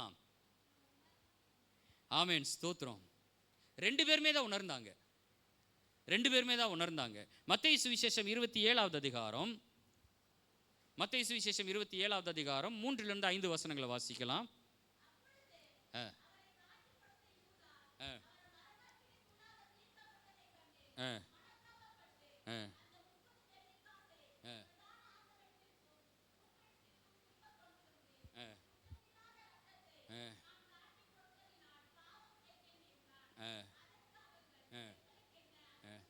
அவன் உணர்ந்தானா செஞ்ச தவற? உணர்ந்தானா? குற்றமில்லாத ரத்தத்தை நான், ஐயா கொஞ்சம் அந்த வசனத்தை போடுங்க கொஞ்சம். மத்தேயு 27:3 குற்றமில்லாத ரத்தத்தை நான் காட்டி கொடுத்தேனே அப்படின்னு சொல்லி மனசு நொந்துட்டாங்க. அவசரப்பட்டு காட்டி கொடுத்துட்டோமோ, தெரியாம காட்டி கொடுத்துட்டோமோ, ரொம்ப மனவேதனை அடைஞ்சு அவன்கிட்ட வந்து புலம்புறான். யார்கிட்ட வந்து புலம்புறான்? மூப்பர்ட்டையும் ஆசாரியர்கிட்டையும் வந்து புலம்புனான். இப்ப யூதாஸ் காட்டி கொடுப்பான்னு இயேசு கிறிஸ்து முதலே சொன்னாரா? இந்த ஜெயலலிதா அம்மா ஆட்சி செய்யும் போது சொல்லுவாங்க, அவங்க ஏன் தம்முடைய என்ன சொல்ற அமைச்சர்கள்லாம் இந்த மாதிரி வச்சுருந்தாங்கன்னு இப்போ தான் தெரியுது.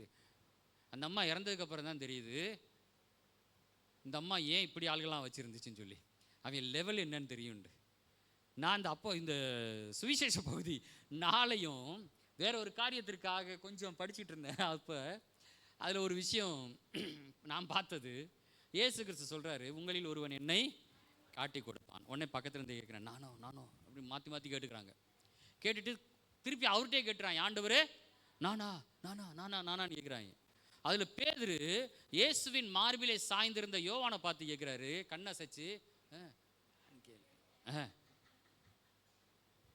அப்போ இயேசு கிறிஸ்து ஒரு வார்த்தை சொல்கிறாரு, இந்த அப்பத்தை பிட்டு யார் கையில் நான் கொடுக்குறேனோ அவன் தான் காட்டி கொடுப்பான்னு சொல்லிட்டு யார் கையில் கொடுப்பாரு? யூதாஸ் கையில் கொடுப்பாரு. அதை பெற்றுக்கொண்டு அவன் அங்கேருந்து என்ன செஞ்சிருவான்? வெளியே போயிடுவான். நீங்களும் நானாக இருந்தால் என்ன நினைப்போம்? இப்போ காட்டி கொடுக்குறது யாரு தெரியுமா? கன்ஃபார்மா கரெக்டாக சொல்லணும். எனக்கு எல்லாரும் கேட்குறாங்க, நானான்னு கேட்குறாங்க. இயேசு கிறிஸ்து என்ன சொல்கிறாரு? அப்பத்தை பிட்டு நான் யார் கையில் கொடுக்குறோன்னா அவன் தான் என்ன செய்வான்? காட்டி கொடுப்பான்னு சொல்லிட்டு யூதாஸ் கையில் கொடுக்குறாரு. யூதாஸ் வாங்கிட்டு வெளியே போயிட்டான். இப்போ சொல்லுங்க, இயேசு கிறிஸ்துவை காட்டி கொடுக்க போகிறது யாரு? கன்ஃபார்மாக தெரியுமா? இப்போ அடுத்த கேள்வி கேட்டதுக்கப்புறம் மாற்றக்கூடாது. இயேசு கிறிஸ்துவை காட்டி கொடுக்க போனது யாரு? 12 சீஷர்ல. இப்போதான் தெரியுது ஏன் நம்மளே ஆண்டவர் இப்படியே உட்கார வச்சிருக்கிறாருன்னு. கன்ஃபார்மாக சொல்ல முடியுங்க, யூதாஸ் தான். சும்மா நான் எங்கே கன்ஃபியூஸ் பண்ணேன்? நான் என்ன கேட்டாலும் நீங்கள் ஸ்ட்ராங்காக சொல்லணுமா இல்லையா? எங்களுக்கு தெரியுமே, அது இயேசு தான் எங்கள் கண்ணுக்கு முன்னாடி உடச்சி கொடுத்து விட்டாரு. சொன்னார்ல, அவர் கொஞ்ச நேரத்துக்கு முன்னாடி தான் சொன்னார், இந்த அப்பத்தை யாருக்கு நான் தோய்த்து கொடுக்குறேனோ அவன் தான் என்னை காட்டி கொடுப்பான்னு சொல்லி உடச்சி யார் கையில் கொடுத்தாரு? அவன் தானே வாங்கிட்டு போனா. அப்போ காட்டி கொடுக்கறது யாரு தான்? வசனம் சொல்லுது, அவன்கிட்ட வேற ஏதோ சொல்லியிருப்பார் போல இருக்கு, கடைக்கு போயிருக்கிறான்னு நினச்சிக்கிட்டு இருந்தாங்க. எப்படி ஆளுக பாருங்க. உண்மையிலே நான் நினச்சி பார்த்தேன், சரியான நபர்களை தான் தேவன் தெரிந்தெடுத்திருக்கிறாரு.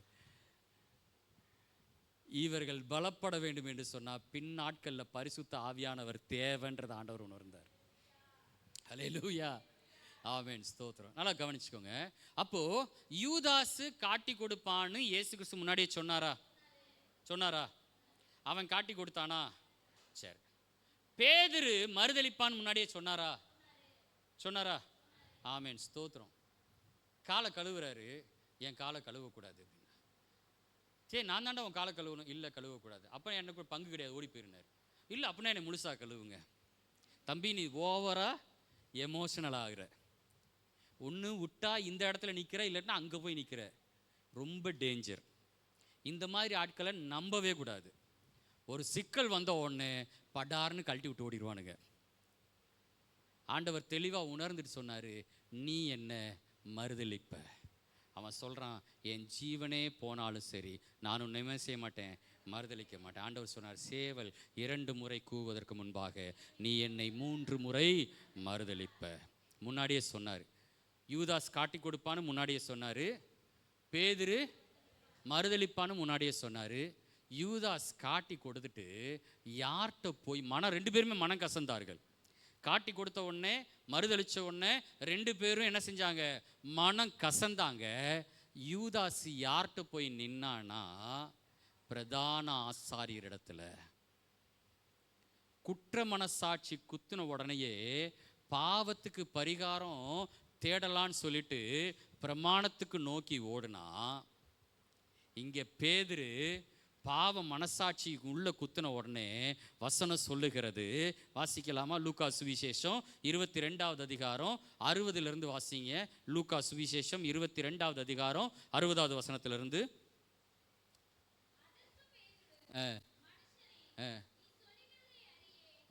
என்றான். அவன் அவன் இப்படி சொன்ன உடனே கூவிற்று. கர்த்தர் திரும்பி பேதுருவை நோக்கி பார்த்தார். சேவல் கூவுகிறதற்கு முன்னே நீ என்னை 3 தரம் மறுதலிப்பாய் என்று நினைவு கூர்ந்து, ஆமென், ஸ்தோத்திரம். போதுமா போதுமா. இயேசு யாரை நோக்கி பார்த்தாரு? பேதுருவை நோக்கி பார்த்தாரு. நீங்க சொல்லலாம், பேதுருவை மாத்திரம் நோக்கி பார்த்தார்ல, யூதாசையும் கொஞ்சம் நோக்கி பார்த்திருந்தா. கரெக்ட் தானே? கரெக்ட் தானே? ஆமென், ஸ்தோத்திரம். பேதுருவையாவது தூரத்திலிருந்து இப்படி திரும்பி பார்த்தாரு. யூதாசை கட்டி அணைச்சிட்டு சொன்னாரு, சிநேகிதனே, முத்தத்தினாலா என்னை காட்டி கொடுக்கிறாய். யூதாசை கட்டி அணைச்சிட்டு சொன்னாரு, சிநேகிதனே. ஆமென், ஸ்தோத்திரம். நல்ல கவனிங்க, நல்ல கவனிங்க. நாம் உணர்த்தப்படும் போது நம்முடைய குற்ற மனசாட்சி நம்மை தூரமாக்க கூடாது. நாம் உணர்த்தப்படும் போது நம்முடைய மனசாட்சி கர்த்தருக்கு நேராய் நம்மை திருப்ப வேண்டும். ஹல்லேலூயா. நம்முடைய பாவங்களை, நம்முடைய குற்றங்களை, நம்முடைய அக்கிரமங்களை, நம்முடைய மீறுதல்களை, எந்த காரியம் இருந்தாலும் நாம் உணர்த்தப்பட்டோம் என்று சொன்னா, ஐயோ நான் பாவம் செஞ்சுட்டேன், இனிமேல் நான் ஆலயத்துக்கு போகிறதுக்கு தகுதி இல்லை, நான் பாவம் செஞ்சுட்டேன், பைபிளை தூக்குறதுக்கு தகுதி இல்லை, நான் பாவம் செஞ்சுட்டேன், ஜெபம் பண்ணுறதுக்கு தகுதி இல்லை, நான் பாவம் செஞ்சுட்டேன், காணிக்க கொடுக்கறதுக்கு தகுதி இல்லை, நான் பாவம் செஞ்சுட்டேன், கம்யூனியன் எடுக்கிற தகுதி இல்லை. எத்தனை நாள் ஆகும் நீங்கள் தகுதி ஆகிறதுக்கு? உங்கள் குற்ற மனசாட்சி உங்களை கொன்னுக்கிட்டே தான் இருக்கும். அதனால தான் அவன் 4 கொண்டு செத்தான், இவன் என்றென்றைக்கும் ஜீவனுள்ள தேவனுக்கு அடையாளமாய் மாறி போனான். ஹல்லேலூயா. 2 பேரும் பாவம் செய்தார்கள், 2 பேரும் தேவனுக்கு விரோதமான காரியத்தை செய்தார்கள். ஆனால் 2 பேரிலே ஒருவன் தேவனுடைய கிருபையை நோக்கி பார்த்தான், இன்னொருத்தன் பிரமாணத்தை நோக்கி பார்த்தான். ஆண்டவர் சொல்றாரு, அந்த மாதிரி பார்க்குறவங்களுக்கு எச்சரிக்கையா இருங்கள். ஹல்லேலூயா. ஐயோ நான் இந்த பாவம் செஞ்சிட்டேன்னு பழைய ஏற்பாட்டில் போய் அந்த பாவத்துக்கு தண்டனை தேடாதீங்க. நான் சொல்ற உங்களுக்கு புரிஞ்சிருக்கும்னு நினைக்கிறேன். ஏதாவது தப்பு செஞ்சுட்டு அந்த தப்புக்கு தண்டனை எங்க தேடாதீங்க? பழைய ஏற்பாட்டில் போய் தேடாதீங்க. இதுக்கு தீர்வு என்ன வேண்டும்? புதிய ஏற்பாட்டுக்குள்ள வாங்க, இயேசு கிறிஸ்துவை தேடுங்க. கிருபையினாலே நீங்கள் நானும் காக்கப்படுவதற்கு தேவன் உதவி செய்கிறவராக இருக்கிறார். ஹல்லேலூயா. மறுபடியும் நம்ம எடுத்து நிலைநிறுத்துகிறவருக்கு, ஆமென், நிலைநிறுத்துவதற்கு அவர் உதவி செய்கிறவராக இருக்கிறார். தொடர்ந்து வானவரை நாம் நோக்கி பார்ப்போம். வானவருக்குரிய சாயலுக்கு நம்மை ஆயத்தப்படுத்துவோம். தொடர்ந்து நாம் தியானிக்கலாம். வருகிற நாட்களில் கர்த்தர் நமக்கு பெரிய காரியங்களை செய்வாராக. இன்னைக்கு சொன்னதை அப்படியே ஒரு விஷயம் அப்படியே ஒரு கிளான்ஸ் நினச்சி பாருங்க, ஒரு விஷயத்தை நினச்சி பாருங்க. நாம் இன்னும் இயேசுவை குறித்து, தேவனை குறித்து அறிவடைவதற்கு தேவனுடைய வெளிச்சம் இன்னும் எனக்கு தேவையாக இருக்கிறது. ஹல்லேலூயா. இன்னும் எனக்கு தேவையாக இருக்கிறது. அதை கொடுப்பதற்கு கர்த்தர் எனக்கு சபையை ஏற்படுத்தி இருக்கிறார். இந்த சபையில், இந்த கூடுகையில் நான் வாஞ்சையாக இருக்க வேணும். நான் கூடி வருகிறது எல்லாருமாய் இணைந்து ஒருமனப்பட்டு அவரை மகிமைப்படுத்துகிறதா இருக்க வேண்டும். இந்த சகோதர ஐக்கியம்தான் தேவனுடைய, ஆமென், ஸ்தோத்திர, ஒரு மேன்மையுள்ள ஒரு அடையாளமாக இருக்கிறது. இதெல்லாம் நினைவில் வைத்துக் கொள்ளுங்க. வானவருக்குரிய சாயலை நாம் அணிந்து கொள்வதற்கு முதலாவது மண்ணுக்குரிய சாயலினுடைய காரியத்தையும் வானத்துக்குரிய சாயலுக்குரிய காரியத்தையும் பிரித்து பார்க்க வேண்டியது அவசியமாக இருக்குது. மண்ணுக்குரிய சாயல்னா அற்பமான விஷயங்களை கொண்டு போய் உங்கள் மனசை கொண்டு போய் வைக்காதீங்க. நிறைய மேன்மையுள்ள காரியங்கள் இருக்கிறது. அதையே நாம் நோக்கி பார்க்க நாம் அழைக்கப்பட்டிருக்கிறோம். வருகிற நாட்களில் இன்னும் ஆழமாய் நாம் பார்க்கலாம். திரும்ப நான் நினைவுபடுத்துகிறேன், உங்களையும் என்னையும் தேவன் அழைத்திருக்கிறார். ஒருவேளை தேவனுக்கு விரோதமான காரியங்கள் நமக்குள் இருக்கும் என்று சொன்னால், குற்ற மனசாட்சி நிமித்தமாய் உங்களை நீங்களே நியாயம் தீர்க்காம கிருபைக்கு நேராய் உங்கள் கண்களை திருப்புங்க. ஆமென், ஸ்தோத்திரம். நன்மை செய்கிறவருக்கு நேராய் உங்கள் கண்களை திருப்புங்க. அவரே நமக்கான எல்லாவற்றையும் வாய்க்க செய்கிற மேன்மையுள்ள, வல்லமையுள்ள, உண்மையுள்ள ஒரே தேவனாயிருக்கிறார். ஹல்லேலூயா. அவருக்கு நிகரானவர் ஒருவரும் இல்லை. அவரையே நாம் நோக்கி பார்த்து ஆண்டவருக்கு நாம் நன்றி சொல்லலாமா? கண்களை மூடி கண்களை மூடி. அவருக்கு நிகர் ஒருவரும் இல்லை. அவர் எனக்கு இந்த வார்த்தையை கொடுத்திருக்கிறார். இந்த வார்த்தைக்கு இணையானது ஒன்றும் இல்லை. அவர் எனக்கு இந்த வாய்ப்பை கொடுத்திருக்கிறார். இதுக்கு நிகரானது ஒன்றுமே இல்லை. இன்று அவருடைய சத்தத்தை கேட்க அழைக்கப்பட்டிருக்கிறோம். ஒருவேளை இந்த சத்தத்தை, இன்று அவருடைய சத்தத்தை நாம் கேட்க மறப்போம் என்று சொன்னால், வனாந்தரத்தில் கோபமூட்டின நாட்களிலே நடந்தது போல, ஆமென், ஸ்தோத்திரம், ஒரு வெறுப்பான காரியங்கள் நம்முடைய வாழ்க்கையில் நடைபெறாதபடிக்கு அவருடைய சத்தத்தை கேட்டு அவருக்குள் பலப்பட எவ்வளோ எவ்வளோ ஆழங்கள் இருக்குது தெரியுமா? இன்னும் நான் பேசிக்கொண்டே இருக்கலாம். அவ்வளவு மகத்துவங்கள், அவ்வளவு நன்மைகள், அவ்வளவு மேன்மைகள் நம்முடைய ஆண்டவரை பற்றி வேதம் நமக்கு சொல்லுகிறது. நீங்களும் நானும் அறிஞ்சிருக்கிற ஆண்டவர் மற்றவர்களைப் போல அல்ல, மற்ற நம்பிக்கைகளைப் போல அல்ல. உங்களை என்னையும் அடையாளப்படுத்துகிற ஆண்டவர், உங்களை என்னையும் மேன்மைப்படுத்துகிற ஆண்டவர், உங்களை என்னையும் உயர்த்தி அழகு பார்க்குற ஆண்டவர்.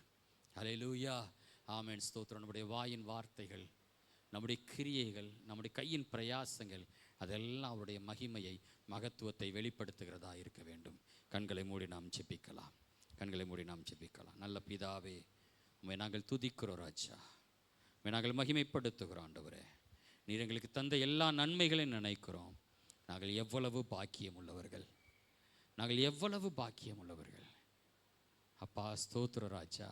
மண்ணுக்குரிய, மண்ணானவனுக்குரிய, முந்தின நடக்கைக்குரிய காரியங்களை நாங்கள் யோசிக்காதபடிக்கு வானவரை நோக்கி பார்க்க, வானவருடைய அடையாளங்களை நோக்கி பார்க்க, வானவருடைய மேன்மைகளை ஆண்டவரே நாங்கள் விசுவாசிக்க, அனுபவிக்க கர்த்தர் எங்களுக்கு உதவி செய்வீராக. நாங்கள் மேன்மையுள்ளவர்கள், நாங்கள் மேன்மையுள்ளவர்கள், பரலோகத்துக்குரியவர்கள். அந்த அடையாளங்களோடு கூட நாங்கள் கடந்து செல்லணும். தெய்வீக நன்மை எங்களை தாங்கி வழி நடத்தட்டும். தேவ கரம் எங்களை ஆளுகை செய்யட்டும். பொறுப்பெடுத்து நடத்துங்கப்பா. தொடர்ந்து நடக்கிற கூட்டங்களை கர்த்தர் ஆசீர்வதிங்க. இன்று மாலை நடக்கிற காட்டேஜ் பிரேயரின் கர்த்தர் ஆசீர்வதிங்க. வருகிற நாட்களில் வாரம் முழுவதுமாக நடக்கிற எல்லா காரியங்களையும் உடைய கரங்களை ஒப்புக் கொடுக்கிறோம். பிள்ளைகள் செய்கிற பிரயாசங்கள், பயணங்கள், திட்டங்கள், தீர்மானங்கள் எல்லாவற்றையும் கர்த்தர் நீர் ஆசீர்வதிப்பீராக. இயேசு கிறிஸ்துவின் நாமத்தில் ஜெபிக்கிறோம் பிதாவே. ஆமேன், ஆமேன், ஆமேன். என் ஆத்துமாவே கர்த்தரை ஸ்தோத்திரி, என் முழு உள்ளமே அவருடைய பரிசுத்த நாமத்தை ஸ்தோத்திரி. என் ஆத்துமாவே கர்த்தரை ஸ்தோத்திரி, கர்த்தர் செய்த சகல உபகாரங்களை மறவாதே. ஆமென். நம்முடைய கர்த்தராகிய இயேசு கிறிஸ்துவின் கிருபை, பிதாவாகிய தேவனுடைய அன்பு, பரிசுத்த ஆவியானுடைய ஐக்கியம் நம்முடையவரோடும் கூட இன்றும் என்றும் சதா காலங்களிலும் நிலைத்திருப்பதாக. ஆமென். ஹல்லேலூயா, ஹல்லேலூயா. கர்த்தர் தாமே நம்மை ஆசீர்வதிப்பாராக. ஆமென்.